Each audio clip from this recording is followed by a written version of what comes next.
Salutations, you beautiful bags of jelly. Thank you for listening to Respawn Aim Fire. You might recognize this sultry, sexy voice from this show. All previous 96 episodes, plus boring bonus content. That's right, I'm Chad Michael Ennis. I wanted to give a quick disclaimer about this episode. While it is still very entertaining and still easy to listen to, we did have some technical difficulties. Holden unplugged his mic. Another guest had mic trouble throughout. However, through the magnificent half-assed editing skills of myself, I did just enough work to make it passable that we decided we wouldn't put it up. So, if things sound like, oh man, that's weird, I didn't expect someone to laugh at that section, or that's an odd transition, well, fuck you. But also, thanks for listening.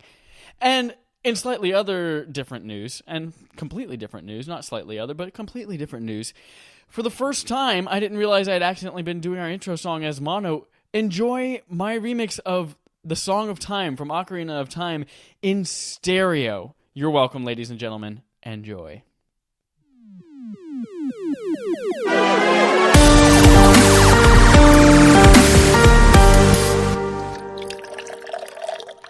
Whoa, haven't started a podcast like this in a while. Welcome to Respawn Aim Fire, episode 97. We are the kick-ass irreverent gaming podcast. I am your host, Chad Michael Ennis. We've got our usual Holden DePardo right across the country. Say hi, Holden. I am right over here. I'm glad you raised your hand so that everyone could see my hand. that listening on the podcast services. And we also have with us two more guests on the year of guests this year. Say hi, Anton Six, co-host of the Cheesy Controller podcast. I got all the right stuff, right? Well, host, but co-host God as damn well. It. So Anton's joining us here. We've also got Aaron, who is a dad gamer. Say hi, Aaron. Hi, my name's Aaron. Perfect. We are very, very much making the distinction that he is a dad who happens to be a gamer. It's very important for us to make the distinction from the title of Dad Gamer, because that has its own connotations. So I don't know what those be, but if they are offensive, then you're a rude person for thinking them. Let's jump into our podcast a little bit. I want to give you guys an opportunity to introduce the world to who you are. So you both of you guys reached out after we advertised on Kinda Funny Games Daily that we're looking for people to help host with us because it's super fun when we have guests. And both of you guys said, hi, I'd like to do that. And we said, that sounds stupendous. Please be on our show. But I want people to know, maybe plug a little bit about what you do, what your favorite games are, if there's any content you would love for them to come check out. Let's start with a dad gamer, Aaron. Hi, my name's Aaron. I'm a dad gamer, which is a gamer that's a dad. Like playing games with fellow friends and playing whenever I get a chance. Awesome. Anton, bringing it over to you. Tell us about yourself. Okay, so I'm Anton Six, host of the Cheesy Controller podcast. We've been doing the podcast for just over 2 years now. We started in January 2017. I come to the podcast, the reason I hosted the podcast is because me and my friends would always just sit around and talk about games. And one of my friends said, why don't we just put a microphone in front of you guys? This would be great content. So we started going to a place called Jack's Pizza in Atlanta, and they had $4.40 Fridays. And so we'd get a slice of pizza and a 40 and sit around my laptop, and we just built in microphone, and we did it for weeks like that. And then I remember, so I'm a big fan of Kinda Funny like you guys are, and so I remember Greg's advice was just consistency. If there's something you want to do, just do it, have a specialty, and just be consistent, and you'll find an audience. So once we proved we had consistency, we had content, we could talk about not just the same 3 games all the time, that all of us had really diverse backgrounds and would follow different gaming channels. We follow different people on Twitter and Twitch, and so we all experience games differently, and we all bring a unique perspective to the table. That's just something that we've been doing on the podcast for 2 years now, and a lot of it is because of Kind of Funny and just Greg. Like, his birthday's 2 days away from mine, and I just see a lot of myself in him. I've been listening to Kind of Funny content since I was in, well, not Greg and Colin content, and Tim and Nick. Like, the more that I listen to them, I'm like, oh, you guys are responsible for that video at IGN that, like, is on my MySpace page from a million years ago. So, yeah, that's me, Cheesy Controller Podcast guy. We have a very similar story to you. That's awesome. We are also 2 years old as of the end of this. As of this week? Actually, this is going to be... This is our 2 year... Oh, man, I wish we had planned something. Oh. All right, we'll have to do something well, I think next we week. planned for episode 100 just to be the big one for us. That's right, because episode 100 is coming up in a month. Yeah. So, yeah. Dope. Awesome. I'm very excited to have you guys on the podcast. Let's jump in with some very interesting news from Nintendo. We're going to open up our quest log to the Nintendo section, and we're going to talk about a rumor that Platinum Games' Scalebound, you remember that dragon game where the guy wore Beats headphones, is being revived as a Nintendo Switch exclusive. This comes from Damian McFerrin at Nintendo Life. The idea is that the director of this game, whose name I'm blanking on, and Holden didn't write it down because he's terrible at his job. When Microsoft canceled the project, this is his dream game. This is the game I've always wanted to make, and it sounds like Nintendo might be picking up the publishing rights to it, which might be dope. What are your guys' feelings on this? Well, I do have something to mention quickly before we get into discussion. One of the former people who worked on Scalebound has come out and tweeted. He said, "Shit, I don't know. I don't work there anymore and haven't talked to anyone about it, but I highly doubt this is a thing." Oh, it's worth mentioning. And do you guys know where the rumor actually started? It was the rumor came from the episode of Kind of Funny Games Daily the day before the Nintendo Direct, and they had on a guest who was one of their many Mr. Nintendos, and he said a franchise that everyone thinks is just completely dead is going to be revived by Nintendo. And so this rumor started before the Nintendo Direct, but then by the time the next day the Direct rolled around, we found out that it's not at all Scalebound, because just with the timing of the Direct, if we were going to get an announcement of a Scalebound re-revival, it would have been that Direct. Oh, really? Because why that Direct specifically? Because that was so all of the people who wrote articles on it, who cited their sources, cited that episode of Kind of Funny Games Daily as, oh, this person who would be in the know about the inner workings of Nintendo is saying that this franchise is going to be reborn tomorrow at the Nintendo Direct. Oh, okay. So just the Direct they were talking about in the conversation where the rumor started. What game was it then? What game was revived from being canceled? I have no idea. The Direct. Yeah. I don't think we ended up actually seeing it in the Direct. Right. Yeah. I mean, Link's Awakening was never canceled. That was always a thing. So they can bring that back. That's okay. I didn't know about the like on the Nintendo Direct stuff, but I did read. Yeah, I didn't know about that either. The Nintendo Life article that we actually referenced Nintendo Insider. That, you're right, did mention Kind of Funny, but they also said they had their own sources that they felt confident in. I don't know how much I trust Nintendo Insider, but God, I want this to happen. You guys have I freaking love dragons. Yeah, I think dragons are so cool. It's just another. We have Bayonetta 3 coming. We have Devil May Cry 5 coming. It's just another game in that vein that could be highly polished and would really just like a high quality AAA Japanese over the top stylish action game. Yep, with dragons. My thing, though, is that game seems like it should be on an Xbox or PS4. Is the 6-inch Switch screen how you want to play that epic fighting bigger monsters than you've ever seen before? I mean, that's how they pitched that game at E3 when they talked about it, is look at this gigantic boss. It's the biggest boss that we've ever had in a Platinum games. I'm not looking forward to seeing that on a 6-inch screen. I don't know. It just seems like other consoles would be better tailored for that. They all did pitch it as a multiplayer game. With the Switch being portable, being able to play with your friends, other dragons coming in. Yeah. It does kind of make sense, but I do understand what you're saying. Graphically, it wouldn't look good. And with the robust reliability of the Nintendo Online service. Right. I was going to say that, yeah. But it's not even the graphical capabilities. It's the scale. Seeing the scale of something that huge on a small screen.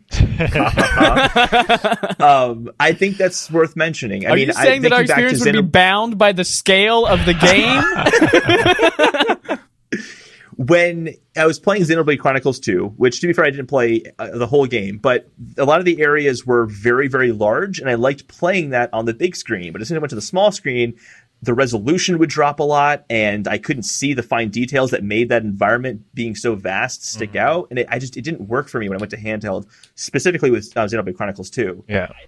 I'd have a similar concern for this one. It's not necessarily the graphics, it's just the scale of everything translating. Well, Bayonetta 1 and 2 work really well on the Switch, and Bayonetta has a lot of large-scale battles and a lot of really over-the-top... It's a Platinum game, so when I think Platinum games, I think things Nier Automata, Vanquish, Bayonetta. I just think about the Platinum Legacy, and I think about the ways and the places those games have worked. And I mean, Bayonetta on the Switch is the best. Bayonetta was one of my first PS3 games, and everywhere I have it on Steam, and playing it on Switch, handheld or docked, it works really well, even with the scale. And Breath of the Wild as well. There were the huge dragons. There were like the giant mountains, like Death Mountain had a scale to it. There were a lot of things that game did really well with scale on the Switch. And just going back to Bayonetta, because in Breath of the Wild, you're right, they had big dragons, but the dragons never really took up like the entire screen. Like, I went back and rewatched the Scalebound E3 demo from like a few years ago, and the enemy, the boss they show off, it takes up more than the entire screen. Is there anything in Bayonetta like that? Like, because that's the big thing that I'm worried about. How is that in Bayonetta? Is there anything like full screen size monsters fighting? Yeah, they're just like super giant, over the top, like angels and demons that are just. They start off like maybe twice your size, but by the time you're done, it's like a multi-phase boss battle, and you're like jumping around like a giant exploding cathedral, and it's just over the top. You didn't tell me this about Bayonetta. I'd be playing Bayonetta right now. This sounds amazing. Oh yeah, Bayonetta is awesome. A must play. Holden, I think you're underestimating two things. One, if this game is ever going to happen, this is the only way it's going to happen. That's true. That's true. And I want it to happen. So that's the first you want thing. it to happen. You underestimate my want and my desires. Two, you have a dock, dude. You have a dock and a Pro Controller. Yeah, but most people play the Switch in handheld mode. Okay, that is anecdotal at best. Yeah. I think Nintendo themselves have confirmed this. Most people play in handheld mode. You started that statistic with, I think, Nintendo. And I think I know the report you're talking about, and I think it was more people used it primarily in docked than in handheld. Oh. No, it was like 50% handheld, and only 20% of people used it in dock specifically. Well, I mean, and the remaining 30% was hybrid. There's no way it's mostly docked. There's no way. I'm going to find these. There's no way it's mostly docked. Mine stays docked mostly. Mine stays docked just because I don't play it right now. And I don't want it to die. Because you leave it out the dock and it's just dead.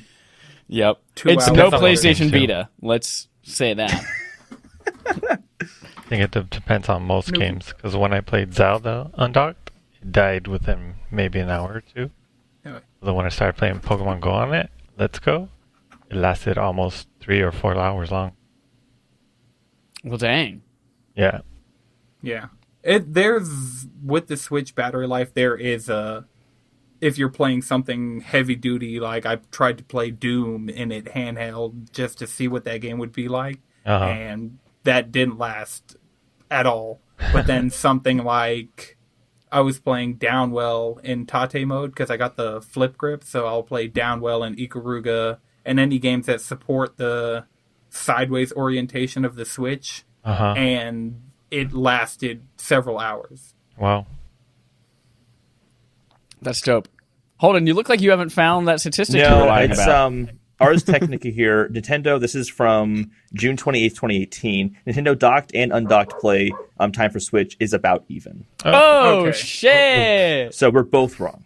No, I'm right and you're both wrong. So no, but this is where. Oh wait a second. I'm just saying that statistic would improve towards Dr. Scalebound. This is where I got my information from. In the article also quotes, back in October, Nintendo shared an investor presentation showing roughly 30% of early Switch owners primarily use their systems undocked, meaning 80% or more of the time. Less than 20% of owners had a similar primary bias toward docked mode. So you're right. It was primarily docked mode for the early users, and then as time has gone on, it's evened out. Okay. Oh, hell yeah. Yeah. Because I mean, bet you feel humbled as fuck right now. You guys, let's move on to another piece of Nintendo news, one that might be equally as disappointing. Reggie Fils-Aime is departing in April. This comes from Logan Moore at DualShockers, but also straight from a video of Reggie himself.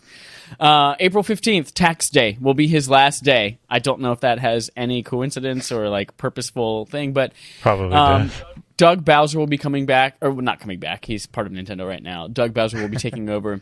He was previously Senior VP of Sales and Marketing.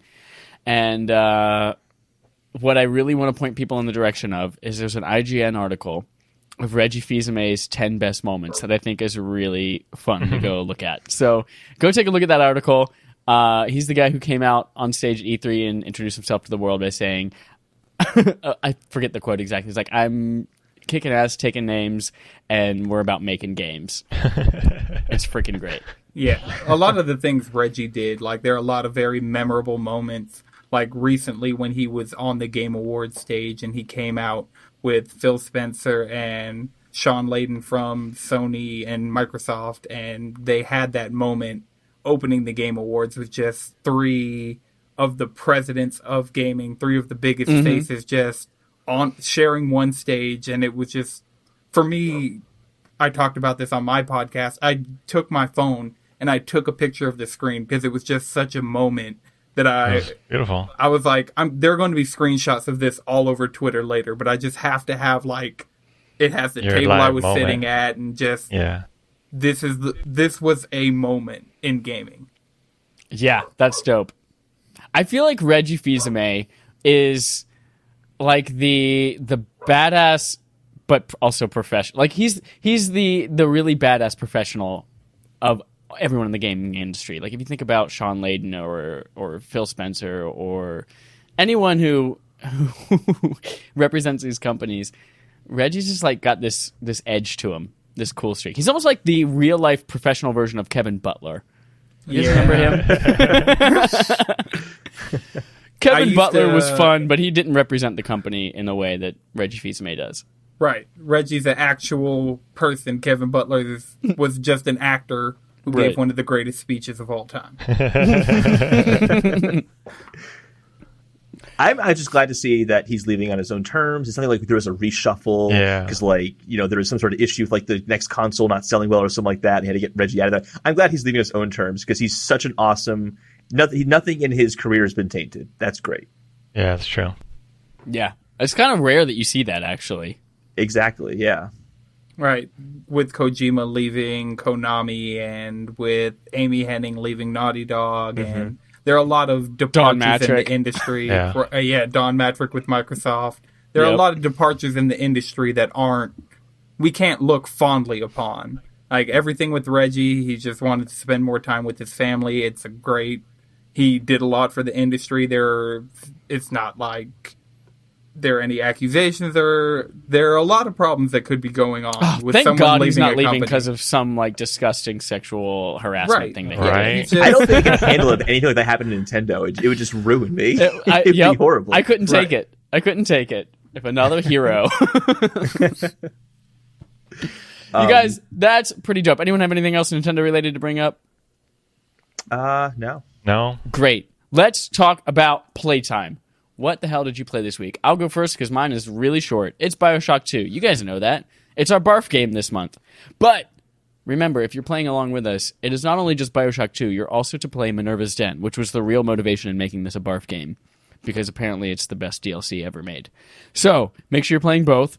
We will be talking about that on February 28th. That should go live late that night after we record the episode. And if everything goes as planned, we will have a special guest join us for that episode. Ooh.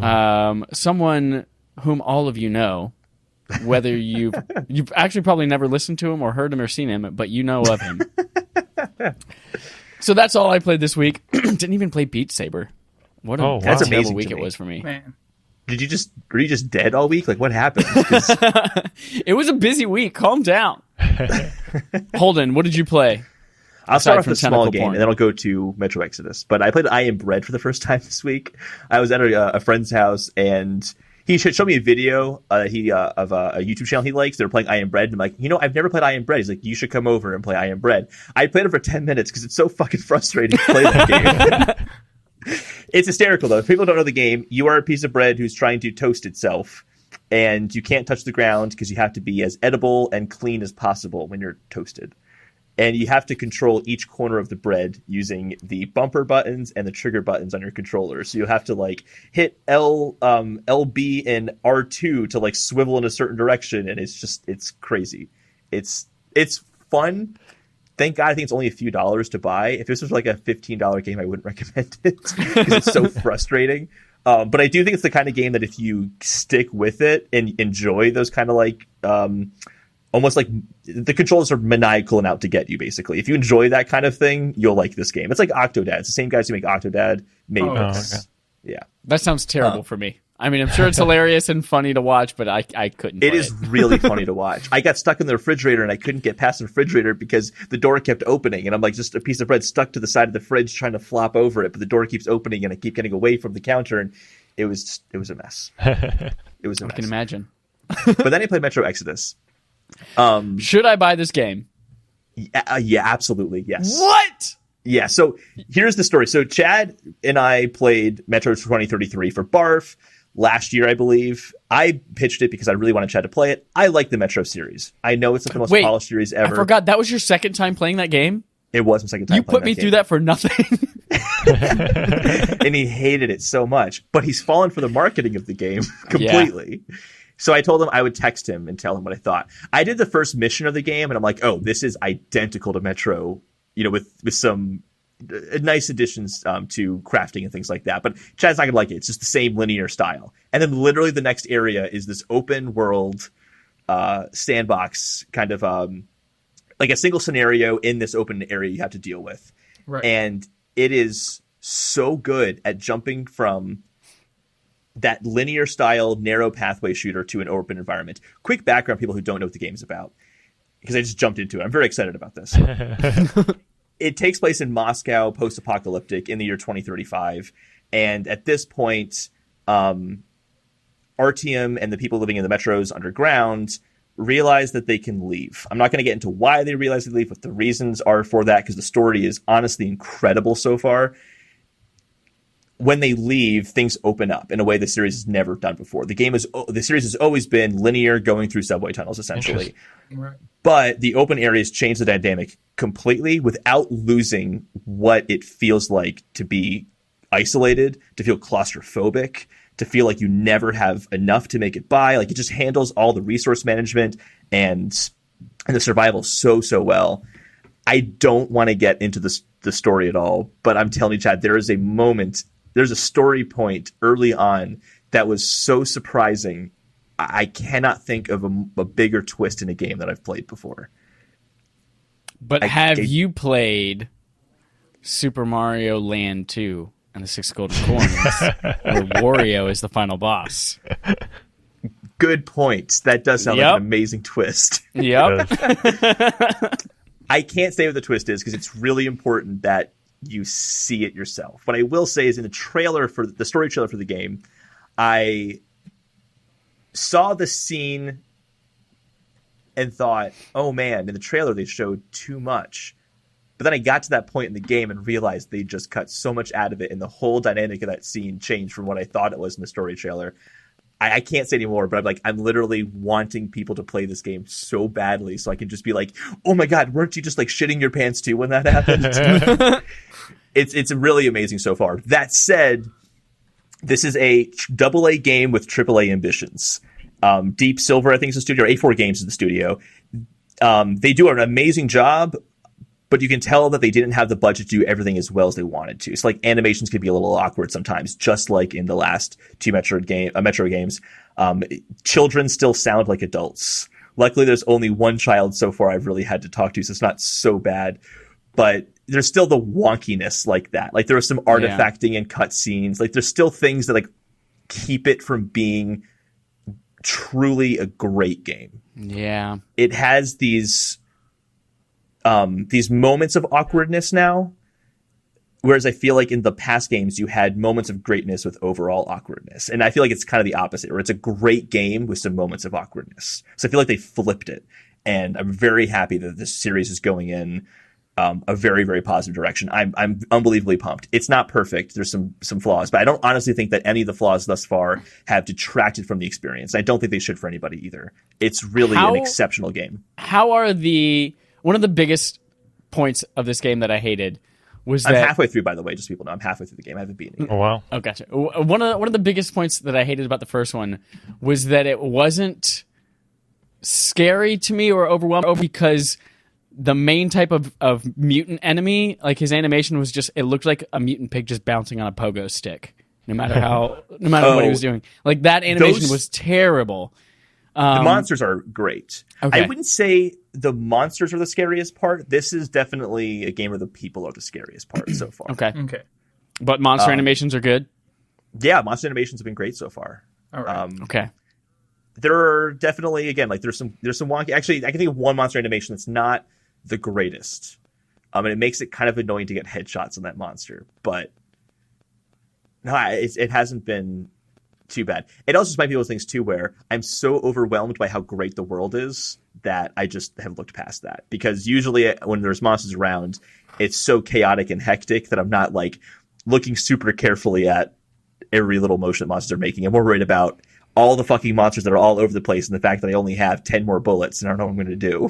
Is it fair to compare it to Fallout 4 minus the VATS? I actually have compared to Fallout 4 in the sense that it's a linear Fallout 4 with no like complete openness for you to do anything you want to. Even the open areas are very structured. Yeah, it's more but it's also akin to Wolfenstein from what I've seen. Like the modern Wolfenstein games are similar to. That's all you had to say. Games. Okay. No, I'd say like think Fallout, but without the wit and the kind of humor that keeps you going throughout. Yeah. Man, so you guys, you're saying things that are like roping me in, and then you're just shoving me away, and then you're roping me in, and then you're shoving me away.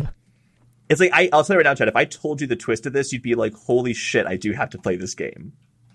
It's that great. Do you have to have played Last Light? Because I will not play it. Absolutely not. You do not have to have played Last Light. You don't even have to have played the first two games at all, I would say. Oh, cool. Like, literally all you need to know is they live underground in the metro tunnels of Moscow because the world's gone to shit. That's it. That's all you need to know. Metro. I get it. Yeah. We get it now. I get it makes sense. Yeah. So I'm totally enamored so far. I have also heard online that the story does not end great. So I'm really bummed about that because it is already one of my favorite video game stories. And I'm like, no, why is it going to get bad? Aww. Maybe it doesn't. I'll judge for myself when I get there. But yeah, maybe those people just have bad taste because the chatter around the game is that it wasn't showing well at E3 last time, but now it's like surprisingly really, really good. And it's like in the high 80s on Metacritic right now. Yeah, and the gunplay too is phenomenal. Every gun sounds great. Oh my god, the sound effects are so good. All the guns. That's another thing I had trouble with last time was the guns sounded like little toys. No, they do not sound like little toys this time around. And also, when you're in different environments, the guns will sound differently. Because again, in the desert area, for example, the guns will have like an echo almost, like across the desert. It's kind of cool. That's hot. And that's something too is there's a desert. Like that's already very unusual for the Metro series. They usually they're usually entirely underground, and you go up to some snowy, desolate city for a little while, and then that's it. Like that's the variety you get. And this so far, I've been to a desert. That should tell you that it's very different from the other games. So it's a fantastic departure.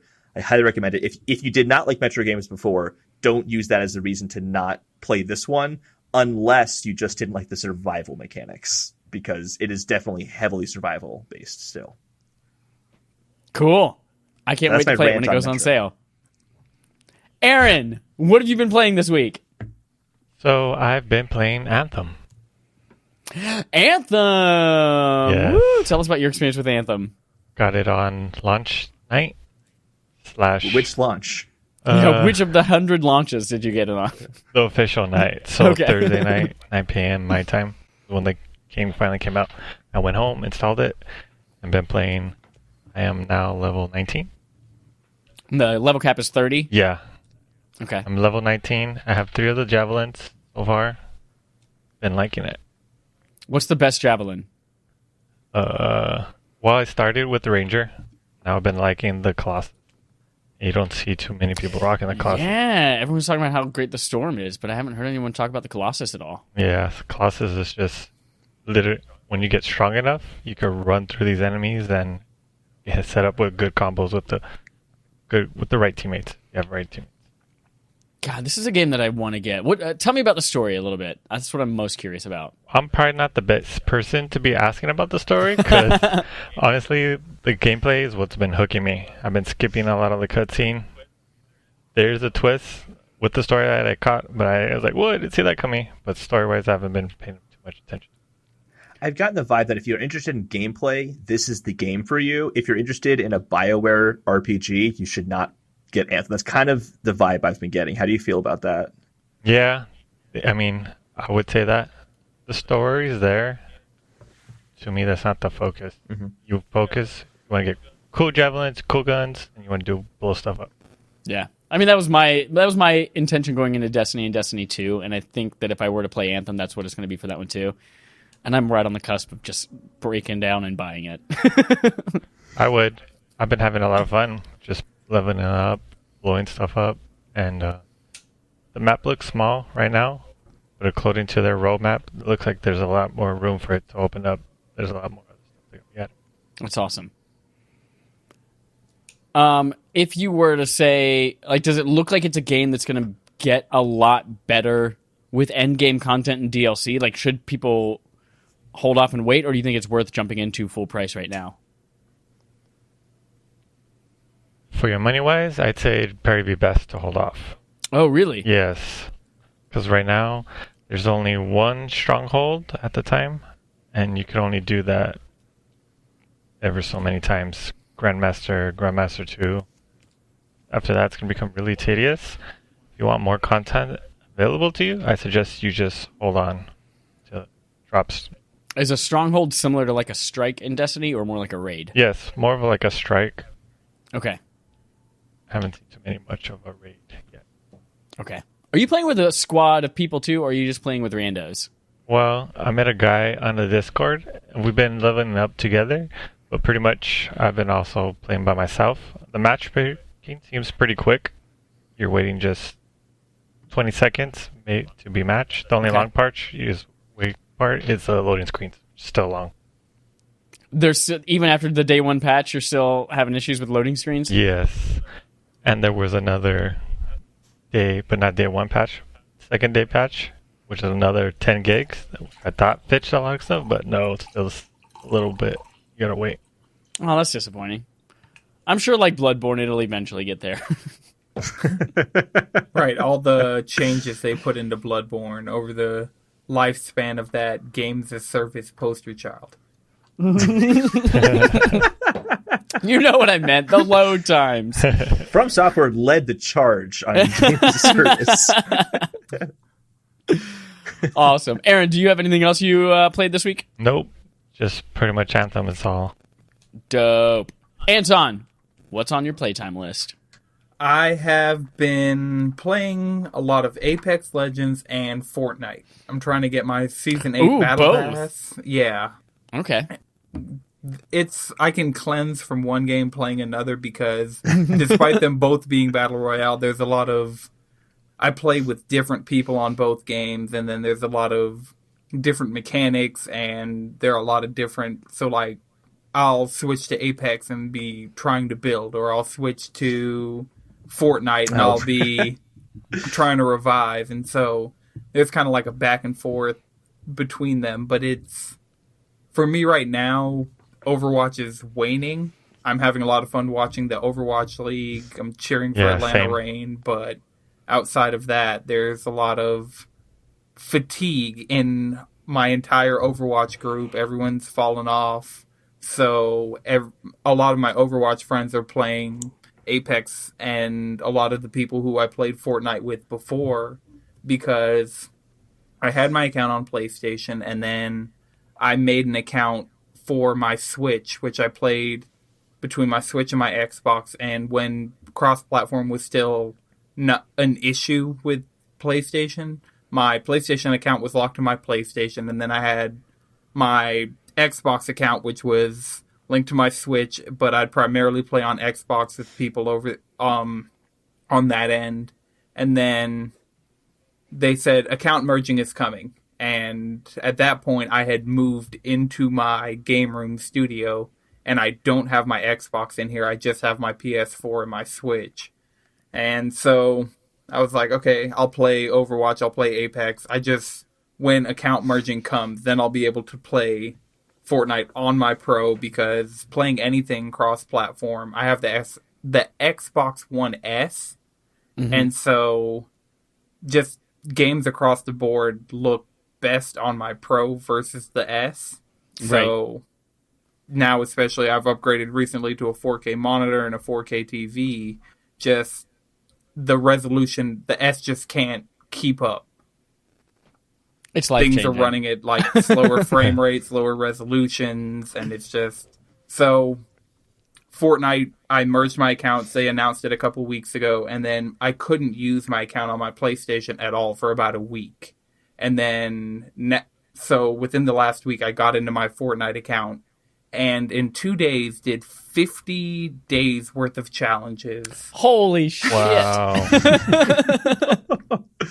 Yeah, I just went into full grind mode, but I was just so excited to be back in the game, because Apex, it has all you can do in that game is kill and win. And I don't feel like that's enough of a carrot to keep me there.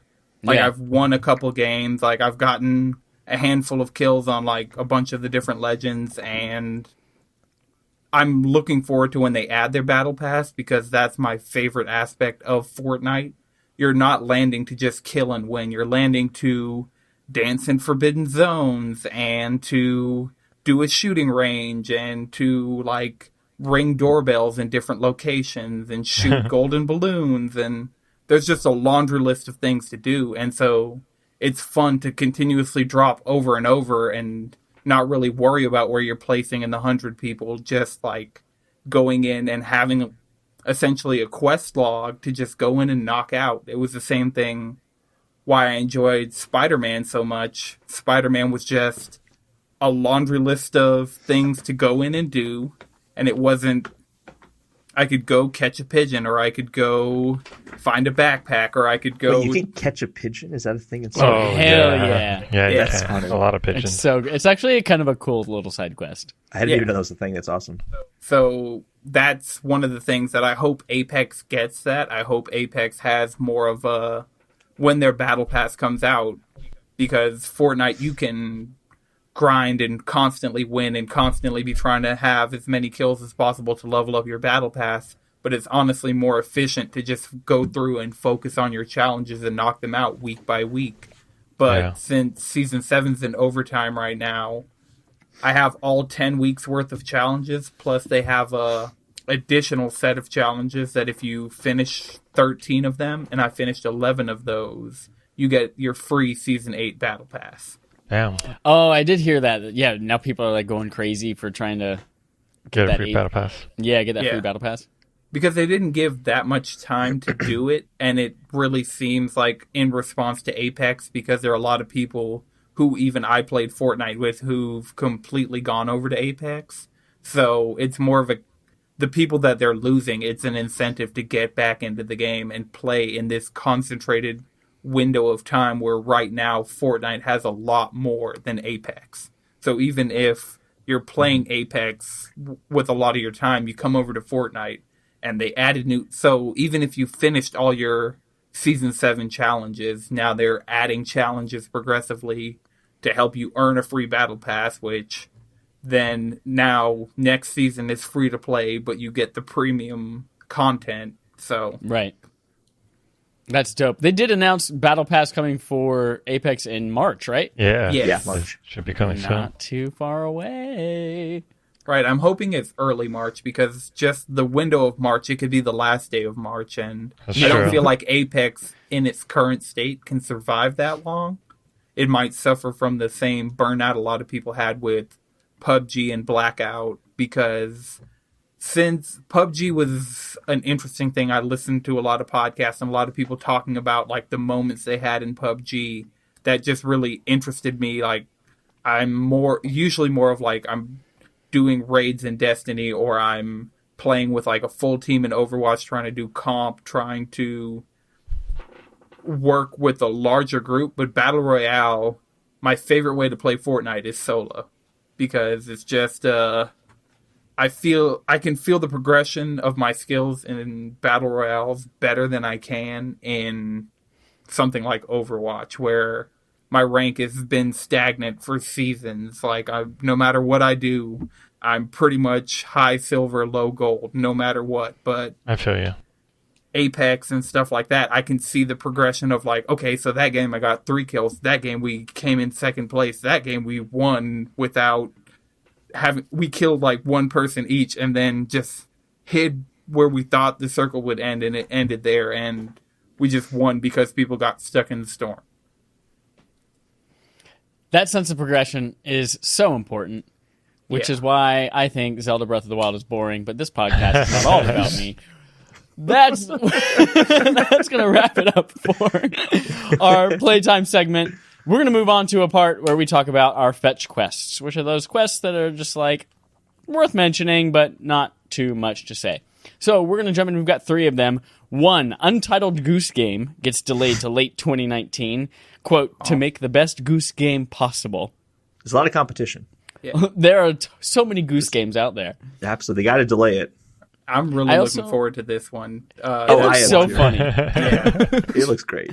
It looks like, you know, around the type of humor of like I Am Bread and Goat Simulator and stuff like that, but like more charming, but not and more fun to play. frustrating in terms of controls. Right. Exactly. It just seems like you're being a troll. Like, you just get to mess with NPCs, and it's a great outlet.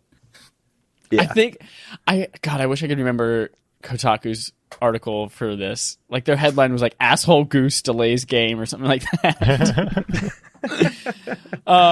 Anyway, it's because it said the trailer, the little video that they played to show that it was being delayed, said coming early 2019, and then the goose comes, bites onto early, and just drags it off the screen, and then it's like, oh, coming later in 2019. Sometime in 2019. And then we also have Google to unveil gaming project at GDC 2019 in March. This is probably going to be, I think, the evolution of whatever that project stream was, whatever they like maybe reveal the results of it, how they're looking to implement it, improve upon it. And then I think personally that they're not going to have any kind of hardware associated with it. I think it's just going to be a streaming service. But some people are saying like, oh yeah, every Chromecast will be able to do it. But it's like, I don't think you'll need a Chromecast to do it. I think you can literally do it from everything else. Right. Yeah. I think anything that can run anything Google, like if you have the Google Assistant in a Chromecast, or you have any Google hardware, like because you can use Google on iOS, you can use Google on Apple TV, you can use Google in all these different places. I don't think you'd necessarily need a Chromecast, but that could be a extremely low price option for people to, if let's say you have a display, like you have a monitor, but it's not really a smart monitor, and you don't have anything like I have a PS4 and a Switch hooked up to my monitor. If I could just plug in a Chromecast, and then also that is now my Google console hooked up, I could see that as a low price option, but I see there being a lot of different options. Yeah, Google's not that'd be like an Apple thing to do. Hey, we have a streaming service, and here's a box that we're going to sell along with it because we want to make money off the box. Google is platform agnostic. They want that to be on as many devices as possible. So I wouldn't be surprised if they push the Chromecast as the main way to play it on the TV, but you could easily just plug in your laptop into the TV, use Chrome, same thing. Like it's going to be everywhere.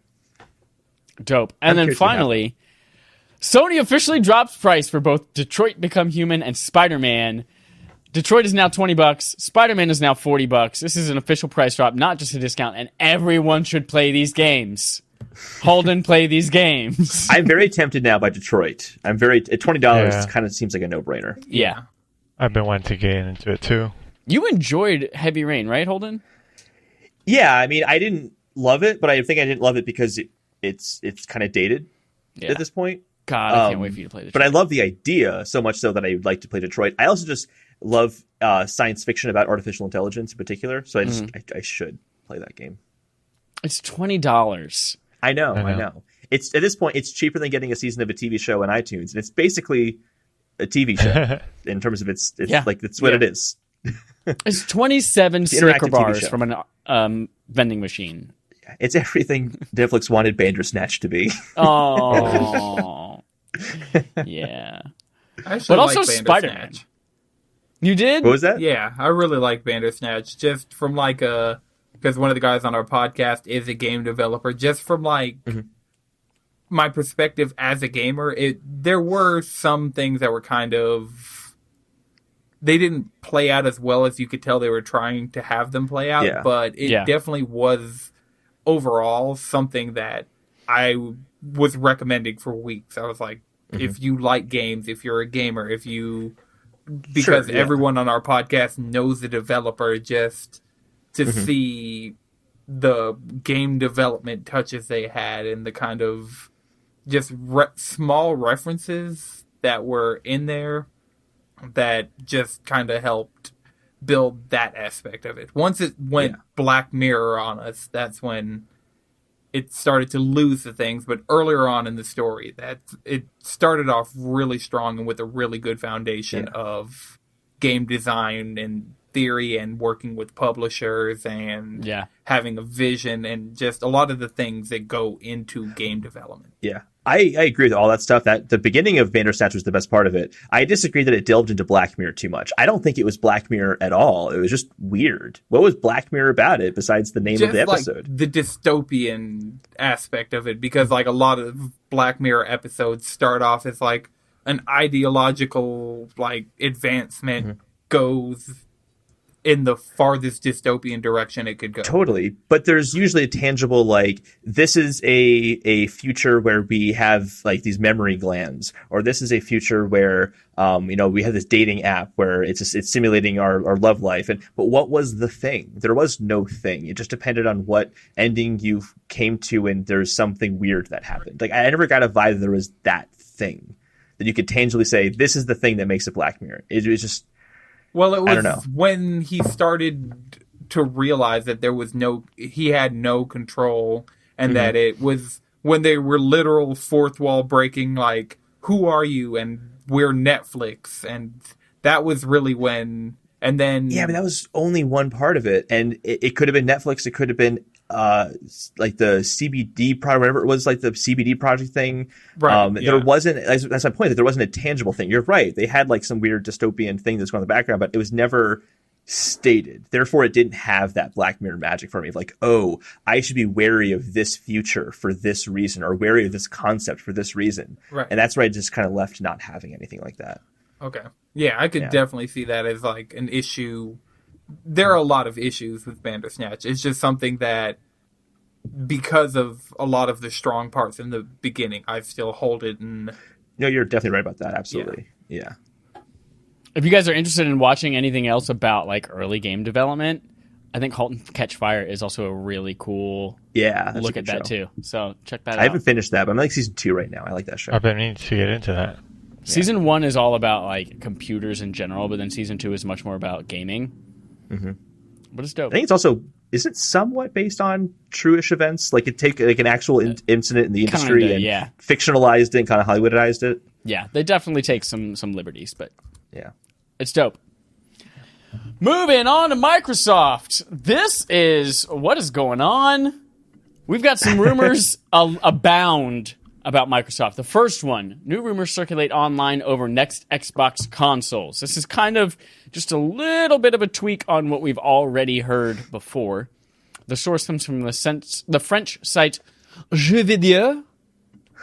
And apparently the two consoles that will be released, Anaconda and Lockhart, are basically what we've heard before, where there will be a beefier version and a less powerful version. Apparently, the beefier Anaconda will have 16 gigabytes of RAM. And then Lockhart, this is kind of a new twist on it, will have 12 gigabytes of RAM, but also be diskless. Mm-hmm. And then the rumor is that they are both coming in 2020 and will be revealed at E3 this year. What? Did Chad predict that or something? What? No, I thought you said the hardware was going to be released this year. Is what your I prediction said was. specifically, we will see new consoles from every developer or from every hardware manufacturer this year. Okay. So, good vagueness in your prediction. That was good. Thank you. So I am very, very intrigued by this, and I think that Microsoft is onto something as long as they don't release both consoles next year. And hear me out. I still don't think it makes any sense for any of these companies to say, hey guys, we have new consoles coming next year. So the consoles that we sell right now are going to be weak until the new consoles come out next year. They don't want to make their current lineup seem bad for more than a year. I just they don't just see did it. that for Xbox One X.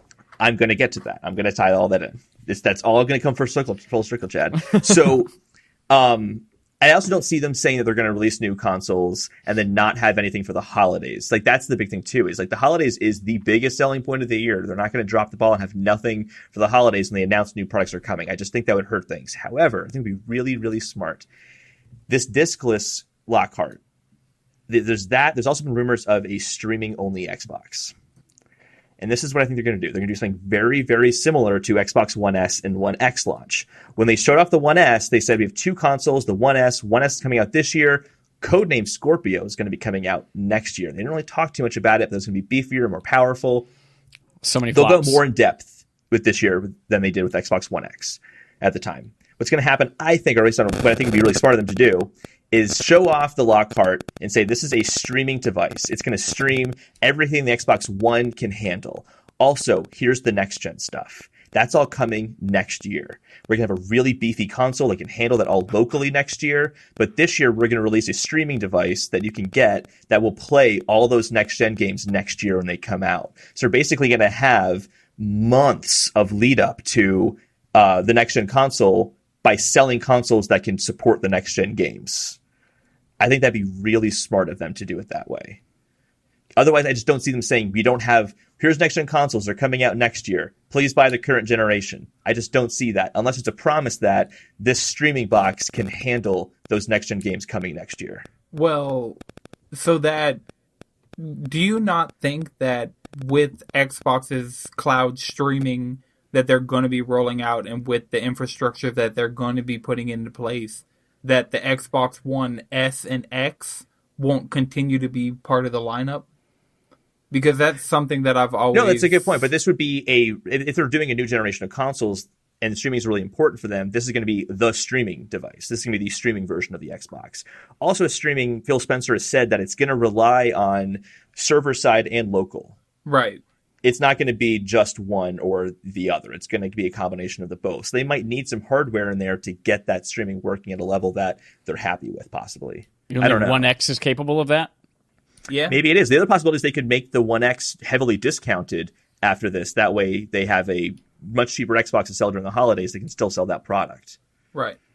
I just feel like Google Stream could run on Chrome on extremely low-powered devices. And I mean, much lower powered than the Xbox One S even. So I feel like... Google's wizards, though, with AI and with software in a way that really nobody else is right now. And a lot of the reasons that Google Stream works so well is that they have AI algorithms that are predicting the next thing that you're going to be typing in. Google's way better at that than anybody else. And Microsoft, they have Azure, but they're not doing consumer-level cloud computing quite yet. Right.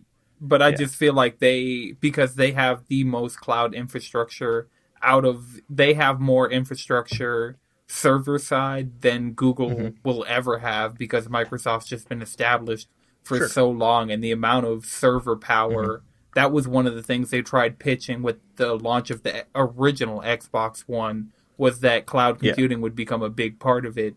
So if, and we haven't really seen that come to fruition because there were so many change-ups and Crackdown came out and wasn't what it was going to be.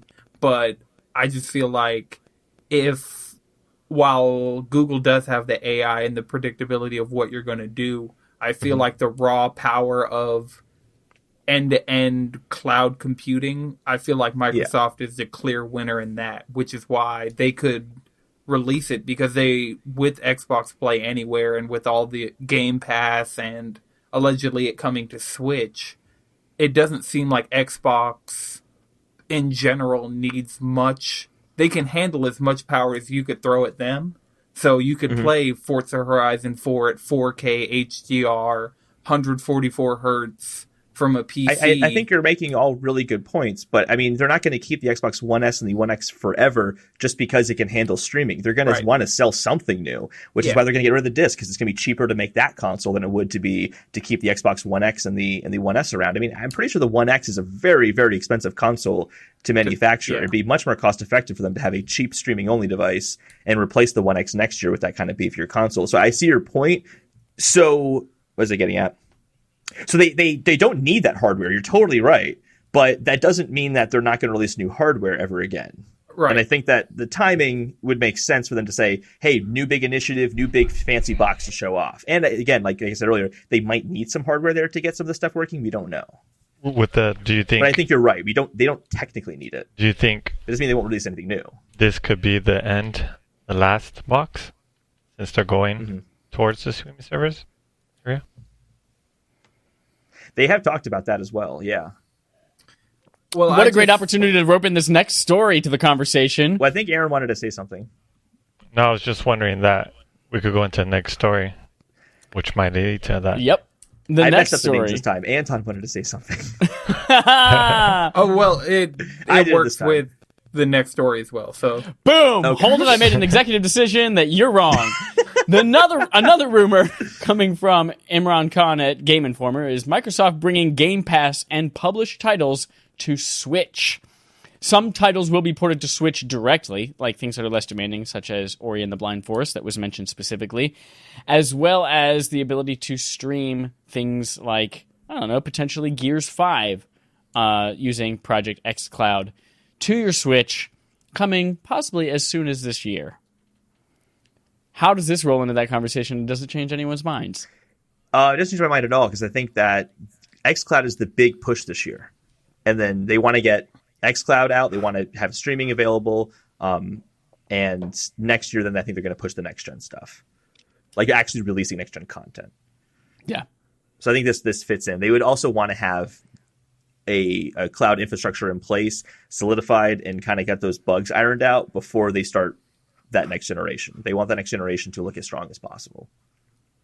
I think this makes sense. I think, like Aaron said, that this might be like a very significant step. If it's true, again, it's rumor. And if works, it's true, like it's supposed to. Yeah, and if it works as it's supposed to, it's a significant step towards no more Xboxes. Yeah.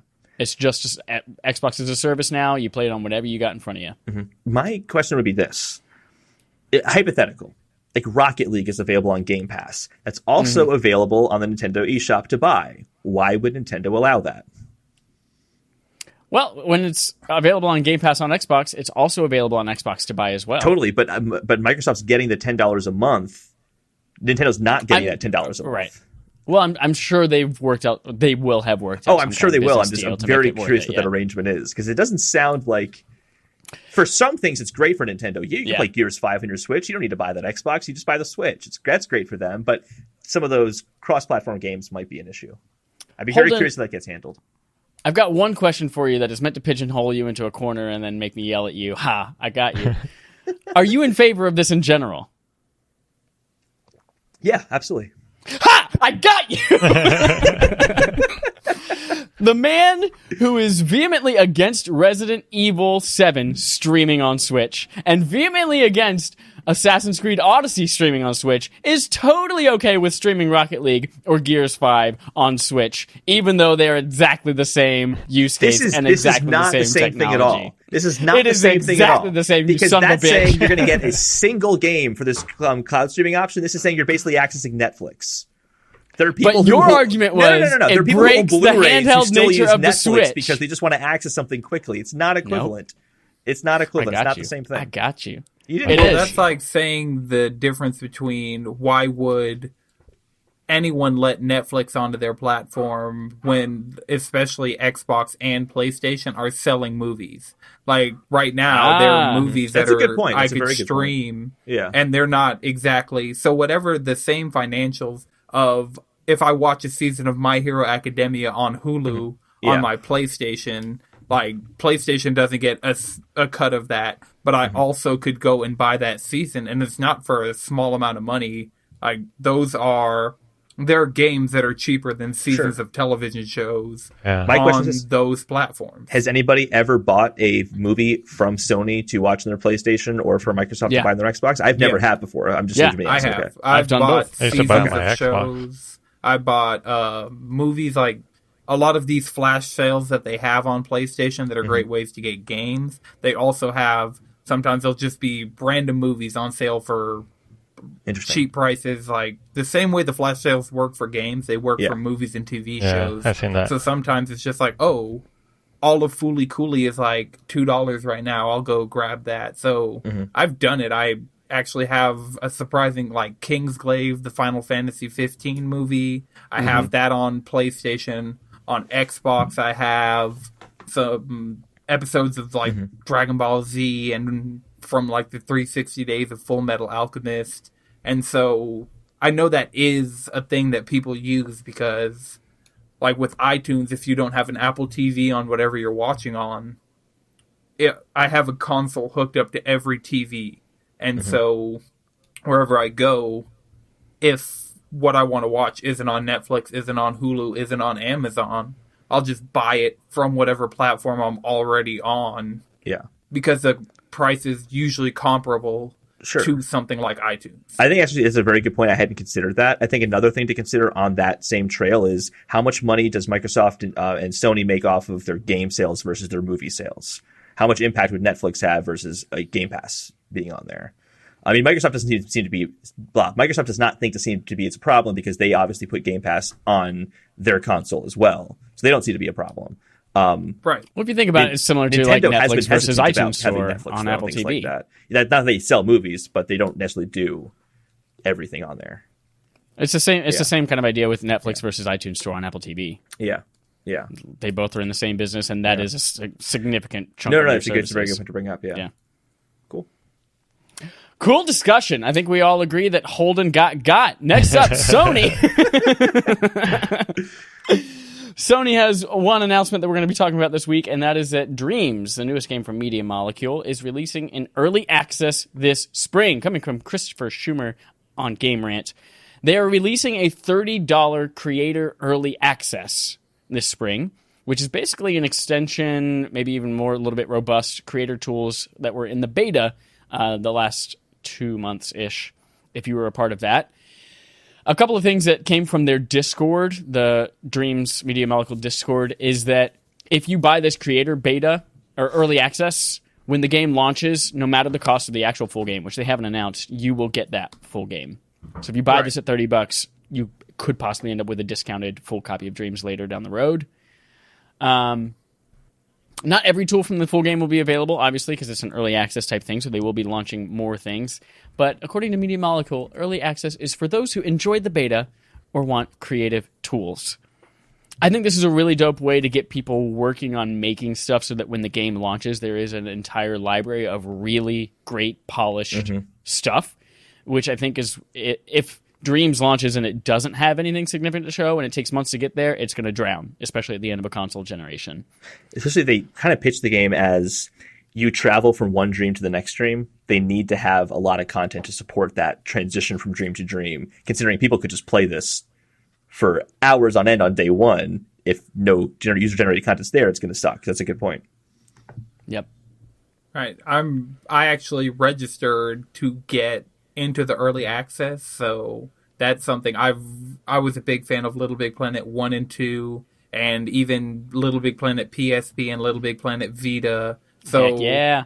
Everything except Little Big Planet 3, it just didn't have that magic, but then there were things like Mod Nation Racers from United Front Games that, like, this style of, like, user-generated content, like infinite possibilities. I'm never one who's a creator, so the creator beta is not for me. I just want to have my hands on this game as soon as possible. It's like Mario Maker 1. I never made anything in Mario Maker, but I love just going and doing the 100 Mario challenge, where it's just, they're just pulling random levels off the server and just giving them to me. And like, I'm fine waiting through, let's say, on a bad day, 2/3 of what I played was bad.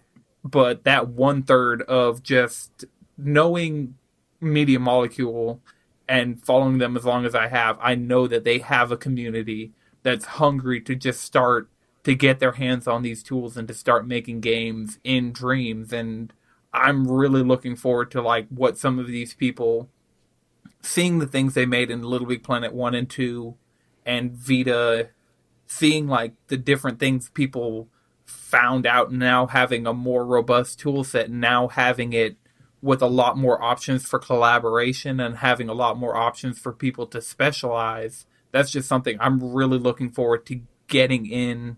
And just, I may make a few levels when it's the creator beta, but that's a lower price entry point for me. Like, I'm already 100% on board. They showed anything Media Molecule does, which hopefully they survive the development cycle, and hopefully Dream sells well enough that they can stay around.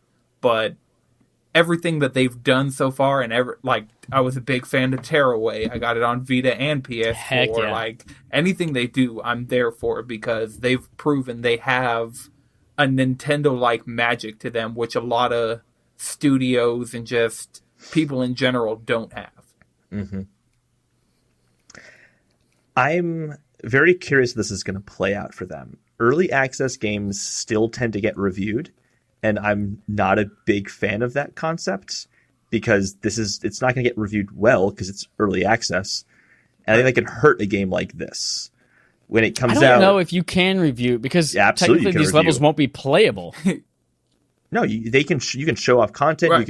You can show footage. There's no NDAs on this early access at all. Yeah, but it's not like you can go and play levels that people created. There's going to be there's going to be reviews of the creator tools, at least. Though, is my point. There's going to be conversation about this content. When what was the Cliff Bleszinski's early access? Lawbreakers.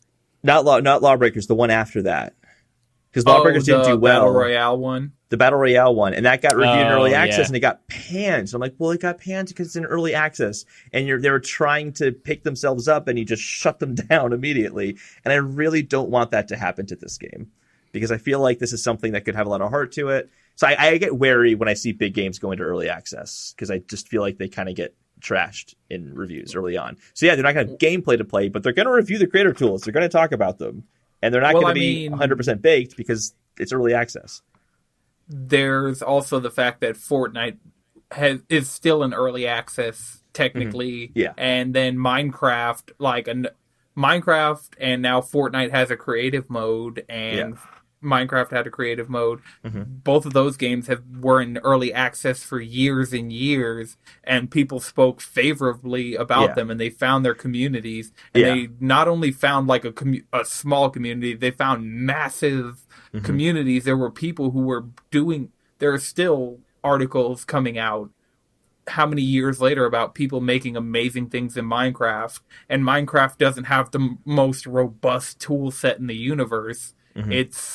So I feel like if Media Molecule made it, just the things that are already coming out, like people have remade PT, people have remade Mario World, like all of these things, I feel like that word of mouth has more power than a lot of people, because a lot of things in early access, like PUBG was one of the biggest games in the world and was making that studio millions of dollars, and eventually, like, PUBG still has an audience, but coming out of the gate, even in its rough state, there was an audience for it. And I feel like Media Molecule can also find that, like, they already have an audience of people who just want to create.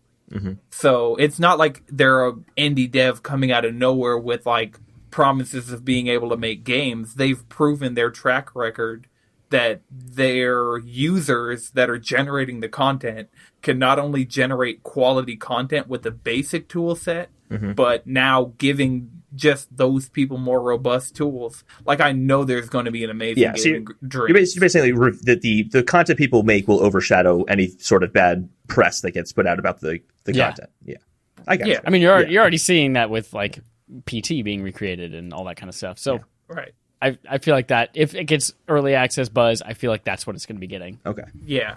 I don't feel like the early access buzz is going to be like, oh man, this is such a broken, bare bones thing. I think it'll be like, wow, you can really do something with this, and people are really doing things with this. Yeah. Can't wait till date XXX so when you can finally play it. Right.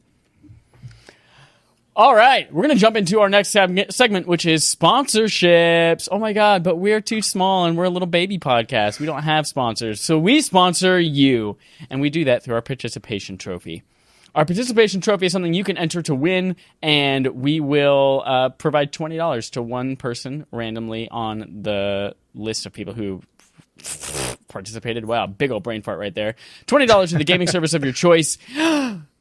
However, we found one limitation. You do have to be a U.S. resident, or at least have a U.S. game store account. So if you are living in Canada or elsewhere and listening to us, we found out last week it doesn't work that way. So if you're in the U.S., you are eligible for this. And you can participate by joining in the conversation on Twitter, referring a friend to us, or reviewing us on the podcast service of your choice. And if you're like, man, but all of that sounds so hard, well, here's an easy way to get you in. We have something called #ThanksForCreating, and it's a way where we share the love that we have of games and the gaming industry with the people who are responsible for it. And this week's comes actually inspired by a subscriber interrogative from Ryan's subscriber interrogatives. You guys know him from the last 5 or 6 weeks of nonstop interrogatives. Thank you, Ryan, again. His question was, what game do you define as the game that turned you into a gamer? So it's a question for the four of us. What game do you define as the game that turned you into a gamer? I'm going to start with saying there might be two games. One, I've been playing video games, like literally my earliest memory that I can think of is playing Gauntlet in front of the NES with my family. But I don't think I defined myself as a gamer or thought of myself as like, man, this is my hobby, until Perfect Dark came out on N64. And we played multiplayer, 4-player, just my brother and sister and I playing that thing for hundreds of hours. That was the first game I sunk so much time into, hundreds and hundreds of hours. So I think either that one or the game that the very first game that I ever like pulled an all-nighter, and like we started at 8 p.m. and didn't finish until 10 a.m. the next day because it was summer break from school, and that's what you do as a kid.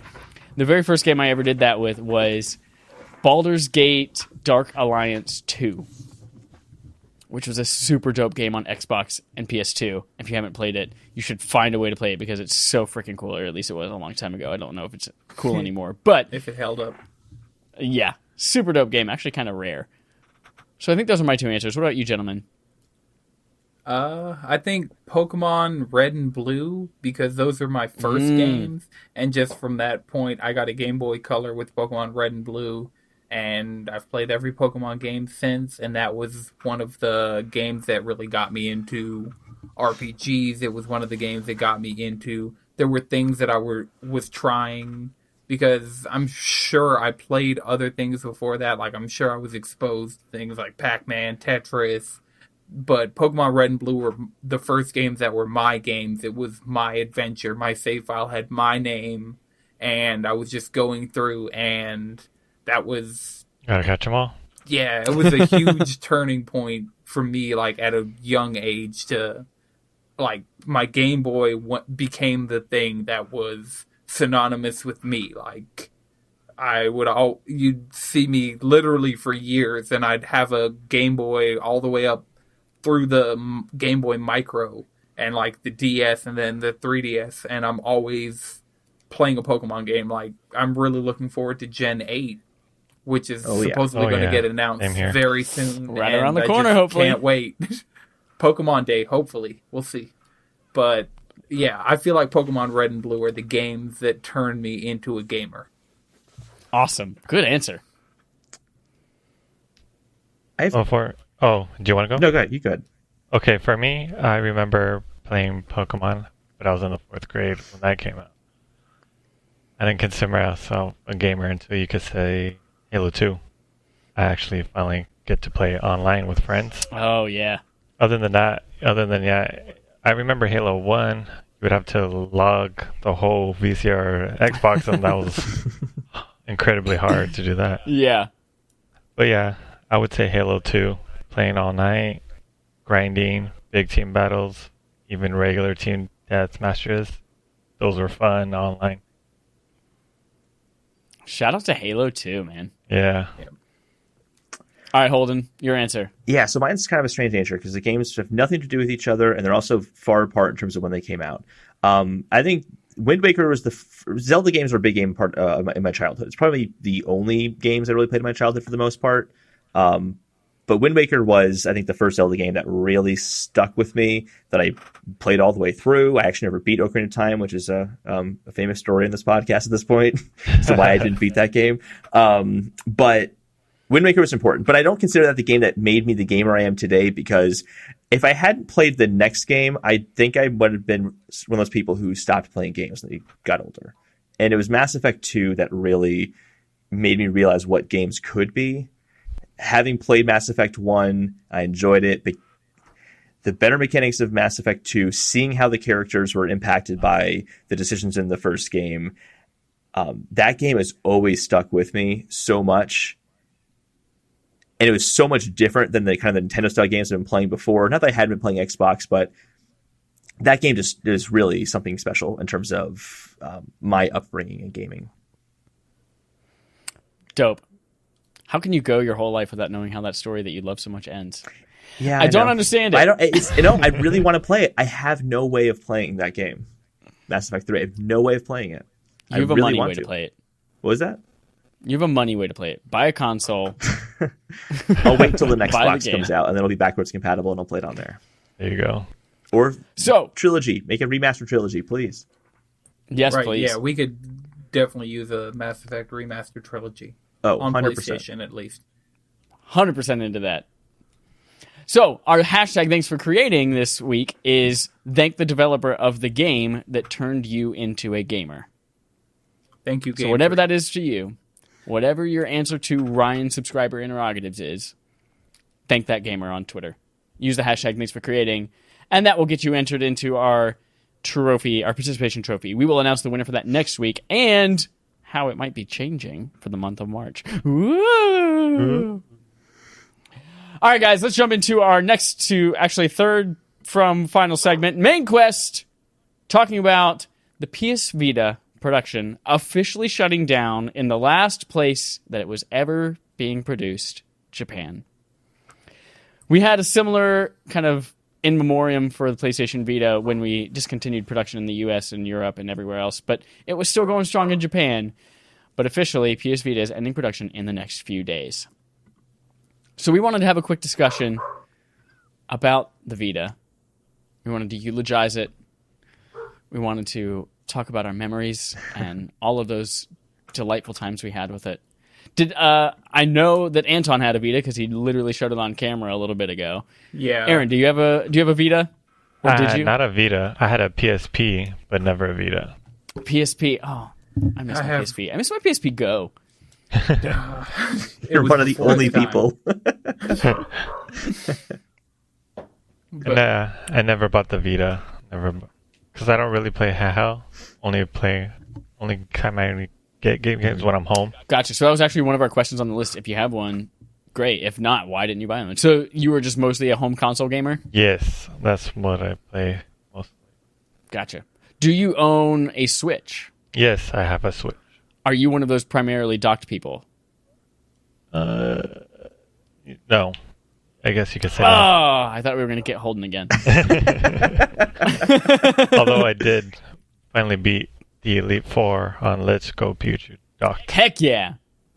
Oh yeah, Let's Go is really good docked just because it's really nostalgic, and I just want to see that I want to see Kanto as big as possible. Right. At all times. Right. Dope. But this is a conversation about Vita, but we can bring up Nintendo Switch in it because has the Switch kind of replaced the Vita? For me, it has in a couple of ways. My Vita was always around for any kind of JRPGs, anything that was kind of grindy. I also use it a lot for remote play, 2D platformers, indie games. For a lot of what I use my Vita for, my Switch has kind of replaced that. If I want something handheld still, but I had a great time playing Octopath Traveler, and the only thing I'm conflicted about how to play Final Fantasy IX now is I still get trophies if I play it on PS4 or remote play it on my Vita versus playing it on Switch because I'm a trophy whore. Yeah. But yeah, for the most part, Switch is now my go-to indie machine. It's my go-to platformer. It's my go-to. The only thing that it hasn't replaced is that I'm literally thinking, man, tonight I might lay in my bed and remote play BioShock 2 on my Vita in my bed. Because I've used that a lot. I beat Batman Arkham Knight at work on my lunch break on my Vita. Even on that, though, you can just use your Mac and plug in a DualShock into it and just do it that way. You're right. Play. That is completely more ergonomic. The controller. I don't want a giant laptop in my bed. The DualShock 4 controller than the touchpad to activate, like, is it R3 or something like that? It's the touchpad in the back. It's kind of messy. First of all, you don't use R3 for anything in BioShock 2. Ooh. Okay. And many quality games at least released nowadays, are specifically, like, they have remote play controls designed specifically for them. Okay. I tried playing Red Dead 2 on my Vita, and it just did not work. It was not a great experience. That doesn't surprise me. Mostly because that game's not a great experience. But what about you guys? Has the Switch replaced it for you? You're right. Has the Switch replaced Vita for you? Oh, 100%. But I'm also a Nintendo fanboy, so like I've always been more of a Nintendo handheld person anyway. So it's like, oh, cool. Mm-hmm. So Switch is basically just a bigger Vita. So it's a combination of the two types of handhelds I've liked, leaning more towards Nintendo. I'm all for that. So yes, Switch has definitely replaced Vita for me. Because Vita never had Breath of the Wild on it. So that's another big reason. But you could remote play that from your Wii U. Totally. Absolutely. With your tablet. Yeah. That's how technology works. Anton, I'm curious. Do you still play your Vita? Yeah, I know you literally had it within arm's reach. Yeah. Actually, that's my second Vita. So my first Vita, I had the OLED Fat Vita. I played through Gravity Rush on it. I played through Uncharted Golden Abyss. There were a lot of things that I played it for early on, but it kind of got left by the wayside because I moved more towards the 3DS. And then the Switch actually made me want my Vita more, but the OLED was just a little too cumbersome to carry around and to keep charged. So I found the orange Vita that I showed you guys earlier on eBay for a pretty good price, and I got a 64 gig memory card with it. And now, like, there's still games. I have a copy of Catherine Fullbody, one of the last physical Vita games that will ever be made. I have a physical copy of that on its way from Japan right now. And, like, it's really great for me because before I had Persona 4 Golden, but it just kind of wasn't scratching that itch for me of, like, the JRPG. Like, I just wasn't in a very JRPG mood. But playing Persona 5 and Ni no Kuni 2 recently, I have the entire Persona franchise, except for one of the versions of 2. But I have 1, 3 portable, 4 golden, and then I have the dancing games for Persona 3, 4, and 5. And then there are just, like, Final Fantasy Tactics War of the Lions, one of the best JRPGs of all time. I can just boot that up on my Vita at any point. So it's really great for kind of obscure Japanese stuff and for just really quality JRPG experiences, some of which, like Persona 4 Golden, you can't get anywhere else. Yeah. It's also right now one of the only places you can play your collection of PS1 classics. Right. Which is still super frustrating. I actually got a PS3 Super Slim with a 500 gig hard drive just for that main reason, because there are a lot of the Crash trilogy, the Spyro trilogy, I think the Resident Evil trilogy, none of those will play on Vita. So... Oh, really? Yeah, there's some, and then there's like Pocket Fighter. I know there's a big enough handful of games that are PS1 classics that just don't work on the Vita, but will work on a PS3. Oh, I knew that there was like if you wanted to play Metal Gear Solid, you technically can't download it to your Vita, but you can download it to your PS3 and then transfer it to your Vita and it works. Right. But I didn't know there were games that like legit couldn't run on it. Yeah. I know Pocket Fighter, and I feel like just because I don't have them on here, and I know I have them as PlayStation Classics, the Spyro Crash and Resident Evil trilogies just don't. I may try downloading them on the PS3 and transferring them, but I didn't see any options going through my download list to make them download on my Vita. Gotcha. Well, so you've already mentioned a ton of games. We want to talk about the most memorable games. I'm going to throw in a couple other ones in there. I think Killzone Mercenary is the best Killzone game, and that's only available on Vita. I've only played that one, but it's a very good game. I played 2 and 3, and now Killzone Mercenary. It's the only one I beat because it's the only one I cared to beat. I liked 3 the best, but I liked Mercenary. Mercenary was something a bit different. Yeah. So if Killzone 2 and 3 didn't grab you, because Killzone 2 and 3 are probably some of my favorite PS3 games, and I got Killzone Shadowfall as my first PS4 game on. I got my PS4 a week after launching. Killzone Shadowfall was the first game I got for it. But Killzone Mercenary was something special on the Vita. Absolutely. And then, of course, Uncharted Golden Abyss. All of those games that you had, like with the instant game collection that they had with PlayStation Now, where you're like, you get 6 free games right now. Not PlayStation Now, PlayStation Plus. Uncharted. I know Holden really likes Gravity Rush, but it never really got me. I love Tearaway. We mentioned Tearaway earlier. Yep. Mm-hmm. God, I haven't got a Platinum Trophy in that. That was a game that just used every bit of that Vita in such a great, genius way. Right. A couple other good ones. The Danganronpa trilogy. I never played those games. I know Colin Moriarty used to talk about them nonstop. Yeah, but I've never actually given them a shot. He had me give them a shot, and at first I didn't really like them because they're just kind of visual novels. But the story in them, I watched, they made an anime out of the first Danganronpa, and it was on Hulu. I was like, sure, I'll check this out. And so the story of that grabbed me enough to invest more time into the series.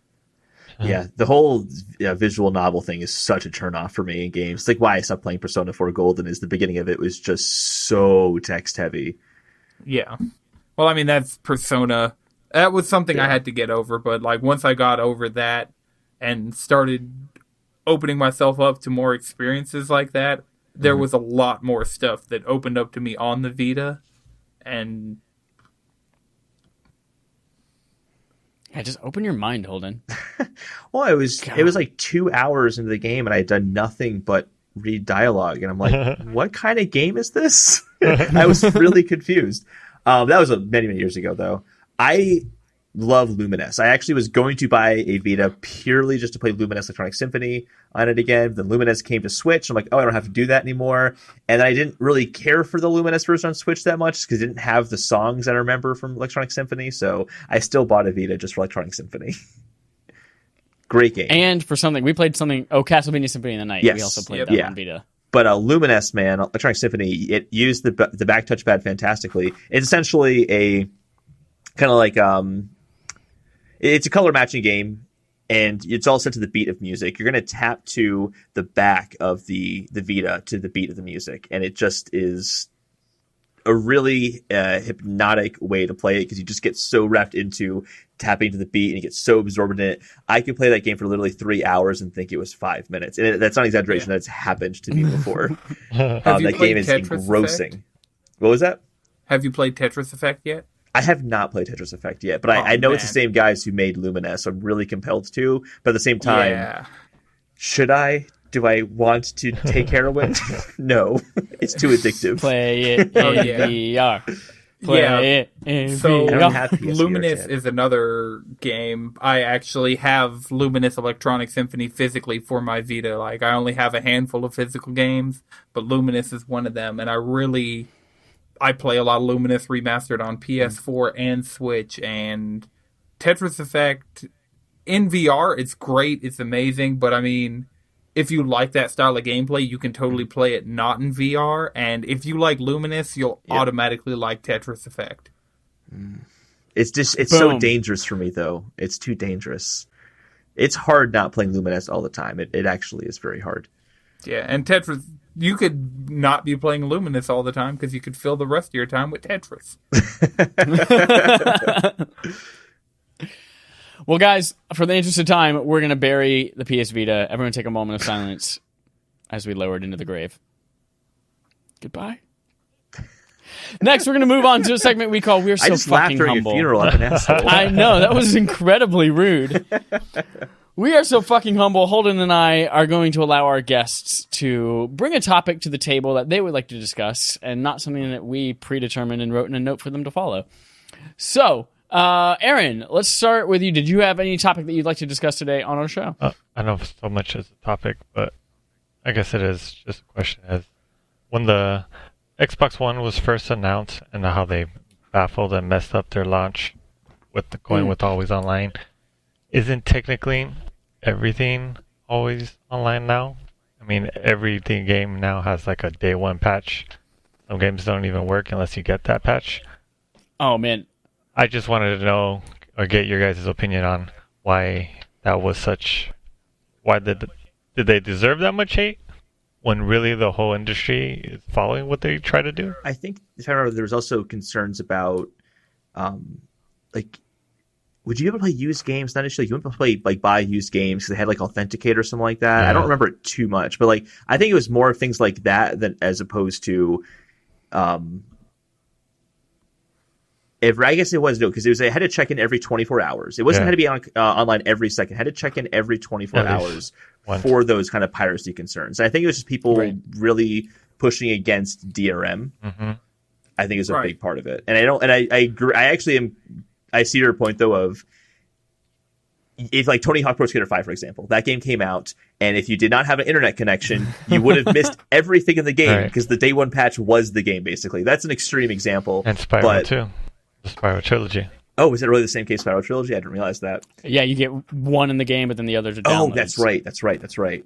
I thought you were saying it was like a terrible game until you downloaded the patch and like they fixed everything. In that case, like I guess it's similar to the sense of always online, in the sense that you really need to have an internet connection to enjoy your console. Uh-huh. But I guess the difference would be the Spyro incident and the Tony Hawk are going to be one-off incidences. Minus like games like Anthem, which are going to be like online only anyway, because it's game as a service, and those have day one patches too. But I think the frustration with the always online was that even like Metro Exodus would have been always online, even though that's a single player game. It does not need that. Well, I think a lot of the big uproar. Was that we just also didn't really know what that meant or why it was necessary. Mm-hmm. So I think having the whole generation so far being like always online optional, as with games as service games, or like online multiplayer, that kind of game.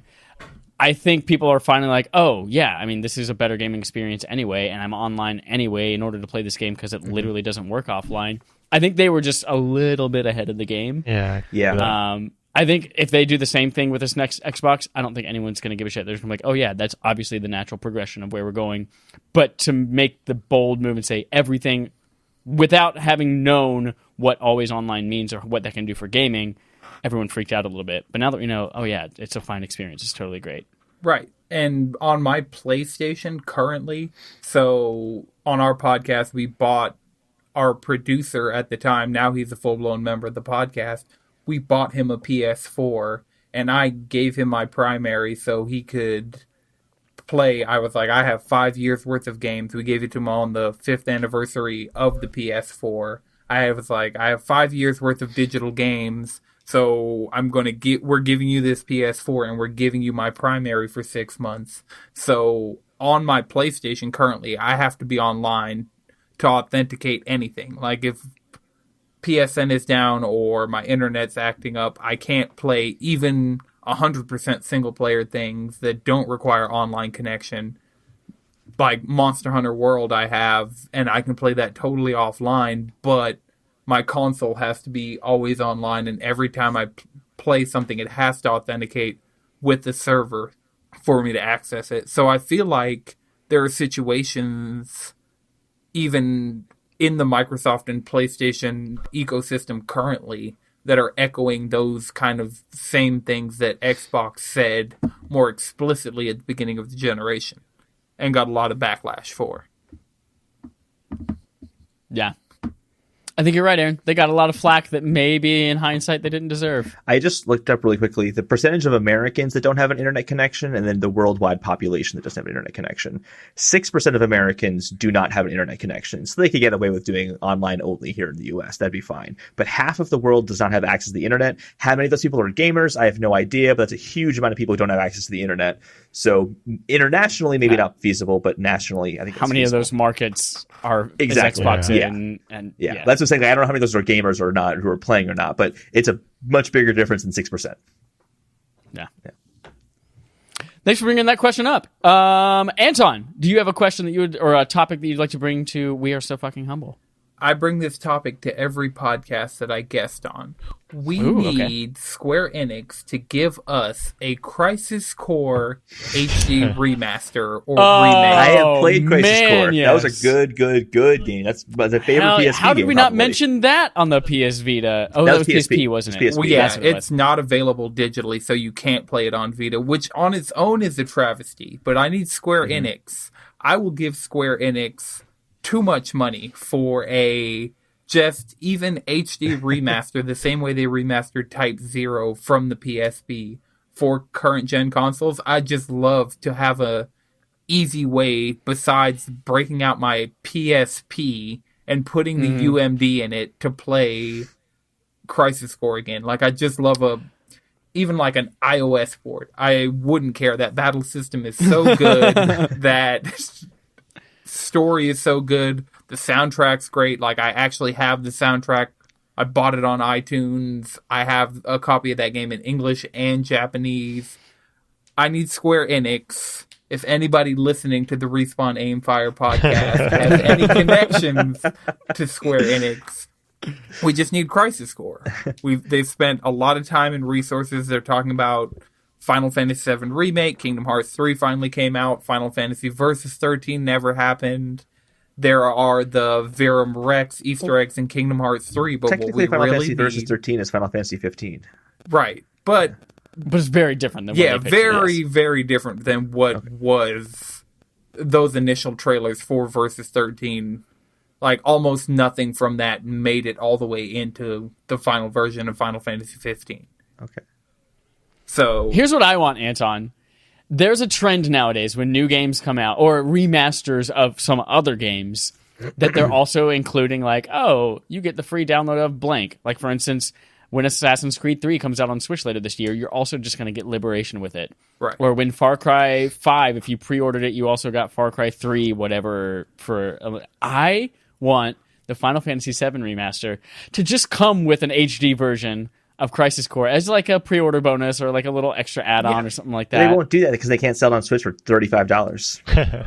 Well, they could. They might be able to. They've done that with, so if you pre-ordered like South Park, the Fractured But Whole, you got the Stick of Truth for free, and then they sold the Stick of Truth separately for a premium. I think it was $40 on top of the $60 of the game. So is that Square or Obsidian though? Well, that was Obsidian, but the marketing model is there for it. Yeah, but that's not Square Enix's marketing model. Square Enix is going to sell that for $20 separately on its own on the Switch. Oh, I'm fine. They could sell it to me for $60. If I could play Crisis Core on my PS4 Pro in 2019, I would gladly give them $60. For anybody who has no idea what Crisis Core is, you should absolutely find a way to play that game, or at least just look it up and just kind of see the battle system and how it kind of ties into Final Fantasy VII. I think it's dope. But more importantly, where's the Dirge of Cerberus remake? What? I don't think anyone's clamoring. Yeah, no one's clamoring for that one. It took me a second. I'm like, what? Oh, yeah, that's right. Yeah, that was the Vincent spinoff from Final Fantasy VII on PS2. I feel like if we could get an Advent Children remake, I'd want that. I'd want a Crisis Core remake. But honestly, the story of Advent Children and Crisis Core is way stronger than the story of Final Fantasy VII or the story of Dirge of Cerberus. Like these, oh yeah, I definitely agree with you. Both of those were made much later on and just have more of a perspective of the gravity of Final Fantasy VII. And that was what I feel like Crisis Core was a love letter to fans who had fond memories of Final Fantasy VII. Crisis Core was the next evolution, and Dirge of Cerberus was just a left turn that nobody needed. Yeah, it was the Metal Gear Rising Revengeance of the Final Fantasy VII universe. Metal Gear Rising Revengeance was good. Oh, I never, to be honest, never actually gave it the proper shake. I only played it for like... Actually, I don't even think I owned it. I think they had a demo out, and I played the demo, and I was like, this is not what I want from a Metal Gear game. Yeah, I've seen a lot of clips of it, but I downloaded it because apparently it was a free PlayStation Plus game at some point. So when I got the new PS3, I was going through my download list. I'm like, hey, I have Metal Gear Rising Revengeance. I'll download that because everything else Platinum did in that time frame was really good. So it's of the era. I always forget that was Platinum. Yeah. And Raiden is super cool. Maybe I will go back and give that a shot. Now that I played Bayonetta 1 and Bayonetta 2 still on my backlog to play, maybe I will go back and give Rising Revengeance a shot. I say give Nier Automata a shot. It is... That's definitely next to... I have that downloaded, ready to go. Okay. I just gotta find the time for it. I actually want to make it one of our barf games coming up soon. Okay, yeah, that's great. Because the Cheesy Controller podcast, one of our core pillars is our love for Nier Automata. So... Oh, really? It is... How many... So, I've heard that you have to play it multiple times. How many times do you have to play it in order to kind of get everything from it? Okay, there are 5 playthroughs. Jeez. But if you think about it like that, there are technically 26 endings you can get. Okay. Playthrough A through E are the ones that matter. And I'm going to keep this as minor spoilery because there is like a whole philosophical side to this game. And it does some kind of like Undertale, like subverting your expectations weirdness.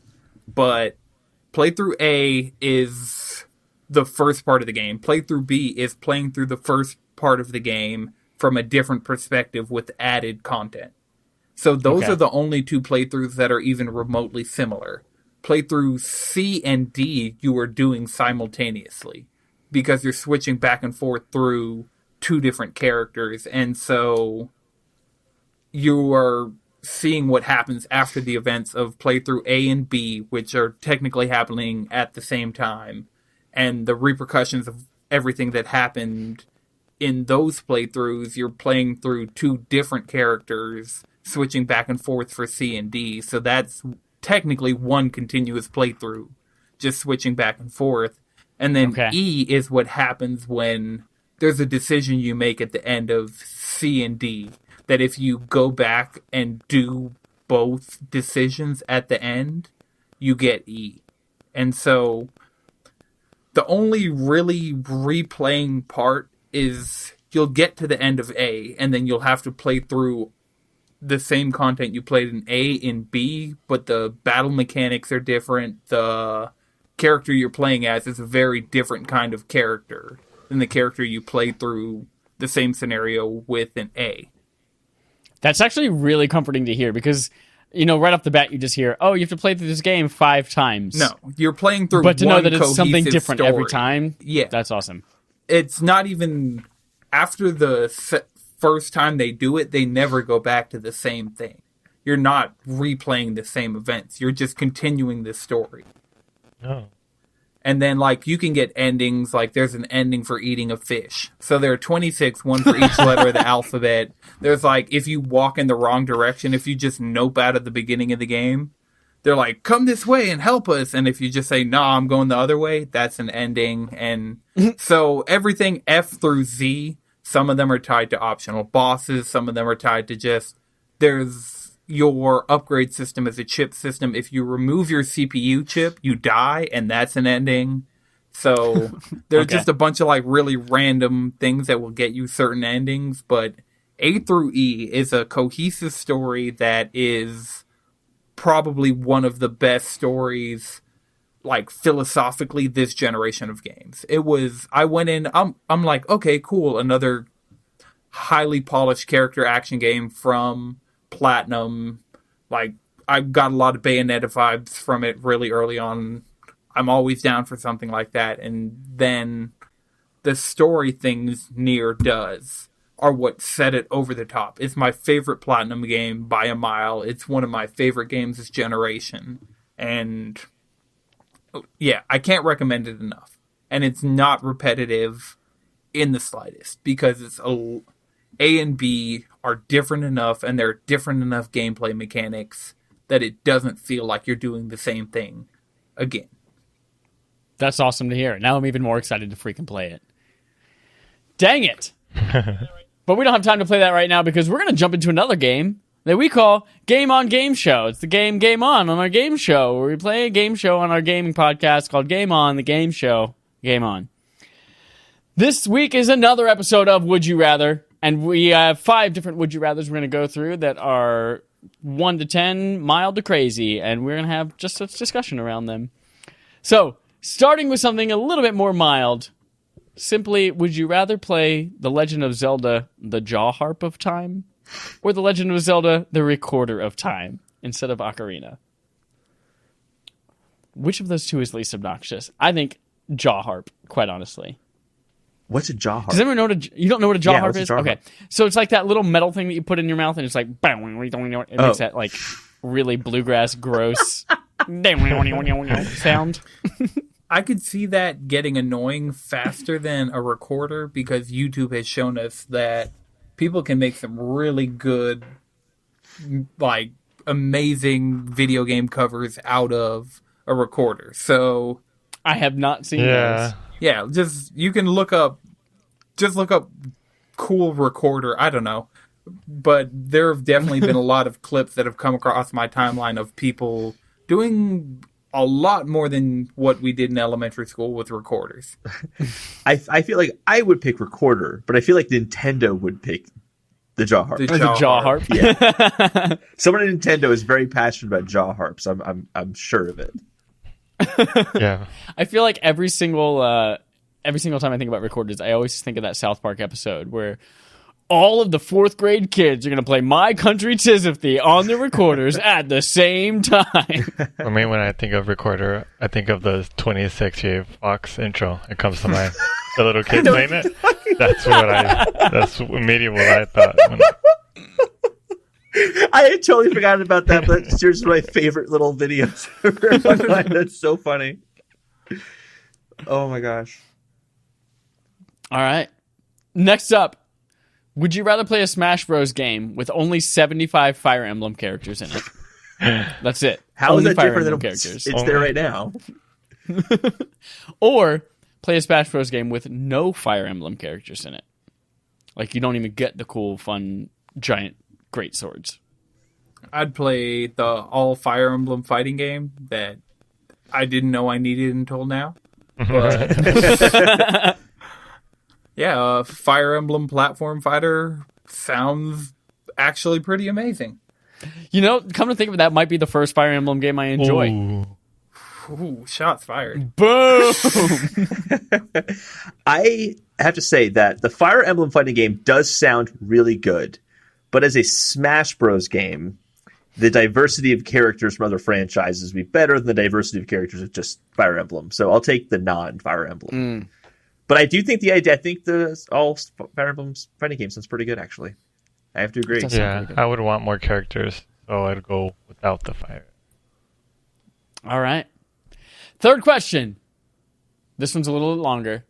Would you rather there were a centralized video game Department of Motor Vehicles, and it could revoke your license after reckless driving in any game. So if you're playing Mario Kart and you do something reckless, that could revoke your ability to drive in Grand Theft Auto. That's so backwards. It makes no sense. Please drive safely in Mario Kart. No bumping into one another. Did you throw a shell? That's dangerous. Or would you rather a centralized video game police force and judicial system that could lock you up or sentence you to death for any wrongful murders? That 100%. So if you accidentally shoot a teammate in a game, you just don't get to play games anymore. No, but like everyone loves the morality systems in games. Well, not everyone loves morality systems in games, but people like those systems. It just be a morality system across every game. I guess so. Yeah. Re being an asshole playing Smash Bros. And just like, being too good and I'm not good enough, so you're just being an asshole, you get morality points dropped for that because I can't have fun playing Smash Bros. Because you're too good at it. I want that to drop morality points. I just like the idea that if you're playing, I don't know, like Gran Turismo, and you like wreck somebody in a harmful way that's like against the rules or something like that, you can then suddenly have to go play the crew harder. But instead of driving, you have to like walk across the countryside while everyone else is driving around you.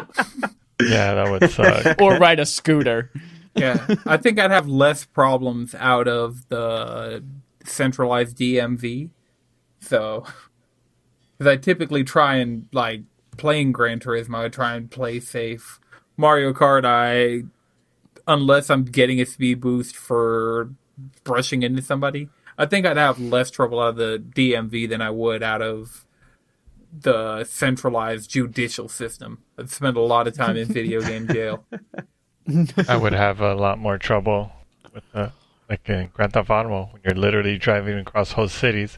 I'm cutting lanes, cutting traffic lights, almost running people over. So that would hurt me. So I'd go with the morale. All right. Fourth question. In a hypothetical game that happens to be exactly like Apex Legends, or maybe it's Apex Legends, who knows? Would you rather play as the strongest character in that Battle Royale game, but that character has a cold and sneezes frequently, both giving away your position and interrupting your ability to attack? Or would you rather play as the frailest character in that Battle Royale game, but every time you hear a sneeze, you get pissed and enter a 20-second invincible Hulk-like state? I definitely. So you're super weak and really vulnerable, but if you hear a sneeze, you become basically Superman. Well, Anton's Battle Royale master, so what are Anton's thoughts? I definitely go. The worst thing is like I don't use light weapons at all in Apex because there's too much of you. You could use 3 clips in a person and the reload animation will constantly be interrupting you, and that'll cause you to die. So I'd rather have the Hulk-like invincibility state, like use my wits, be sneaky, learn my way around the map. If it's Apex, I already know my way around, so I'd rather avoid confrontations, and then I hear a sneeze, and I'm instantly Hulk invincible, destroying that person. So not only does the sneeze give away their position and they don't have much to fight back, on top of that I'm overpowered. Yeah, definitely take the sneeze enrage abilities. All right, so you're that sneaky kind of like survive as long as I can until I hear you sneeze, and then I'm going to kill the F out of everyone. I agree. Yeah, me but too. For the opposite reason, which is that I don't. The sneezing would just be a huge pain in the ass all the time. Right. Whereas the other one is a great benefit only when because the only character sneezing is the most powerful one, right? Mm-hmm. So you're only going to hear the sneezing and Hulk out in that one instance, really. Now, let me clarify. Do you mean the most powerful legend or like the champion? Because every game in the most powerful legend. Okay, most powerful legend. Yeah, so every once in a while when you come across one of those, then you'd be able to Hulk out, but not every time. So I feel like if somebody kills that person right off the bat, game with some benefits versus always all the time being frustrated by sneezing and people finding me constantly, and then sneezing and people are hulking out around me all the time too. If I'm around a certain character, I can't fight that certain character because they're too weak, which means they're too strong. I think I would do the strongest character with the sneezing. I actually got this idea from Resident Evil 2, if you're poisoned. Like how you're like coughing occasionally and you like can't shoot for a little bit and then the zombies are getting closer. But I would probably do that just because I'm not good at these games anyway. So as much as I can, I know I'm going to die early, but just fucking run in and decimate as many people as I can right off the bat. I can respect that. You guys ready for the last one? Oh, yeah. Yep. Buckle up. It's long.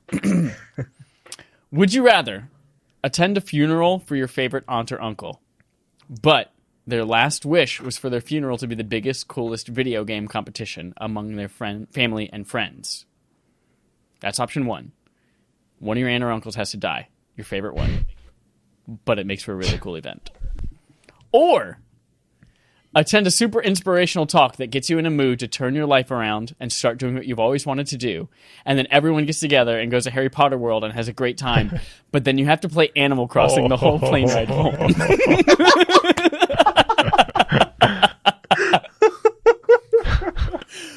Which would you rather do? I like Animal Crossing, so I'm going to pick Animal Crossing. But you have to play the whole plane ride home. So I did suck. No, so initial thought was that's going to suck because you only play the game for like a half hour for a day for it to turn it down. But if you utilize the cheating, you could just go to the system time on a 3DS, make it forward one day, and then go back in Animal Crossing and have new things to do. So you can still play that game constantly if you're cheating. And I like self-motivational speeches and stuff, so I'll feel motivated to be doing that, playing Animal Crossing, because of all the positivity I just had beforehand. And no one had to die. I'm really into Harry Potter World and inspirational talks, but I just can't fucking play Animal Crossing. Yeah, I would go with the Animal Crossing then. As much as I love video games and having the best event ever sounds super dope, Plus, my fiance would love to go to Harry Potter World, so I take the bullet for her. Harry Potter World is so dope. Yeah. No one dying is always the preferable option. Dang it! I'm the only one who would kill an aunt or uncle. I can have dope gaming events without anyone having to die as one of the prerequisites of... But the alternative is Animal Crossing. Chad just really hates Animal Crossing.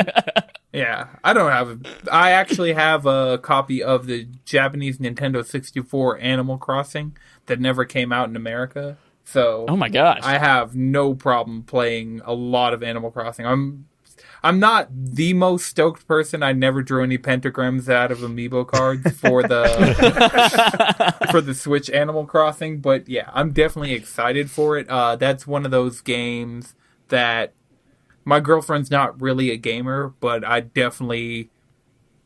she'll play Overcooked with me every once in a while, or she'll play things like Unravel, or we played Donut County together, and so I see Animal Crossing as one of those things that she could get really addicted to, because she plays like a lot of similar decoration games on her phone, and I could see the happy home designer aspect of Animal Crossing just completely sucking her in and just her having the time of her life. So I'm extremely excited for Animal Crossing on Switch, and yeah, a big fan of not killing people to play games. All right. Well, none of you guys are invited to my uncle's funeral, so that wraps up Game on Game Show and our podcast for today. Thank you so much for listening, and thank you, gentlemen, for joining us. I'm going to give you one more opportunity to plug whatever you want. Let's start with Aaron. Aaron, what would you like the people to follow you, tweet at you, send you a note in a clamshell case? I don't know. A shit in a bottle. There you go. I mostly stream sometimes on Twitch, which is twitch.tv/West. Other than that, I have a Twitter, which I just changed it to WestW3_AP. Send me tweets there. Other than that, I just gaming, looking to play with. Maybe some Anthem if anyone's interested with that. That's it. Perfect. We'll put those links in the show notes as well. And then Anton, where can people find you?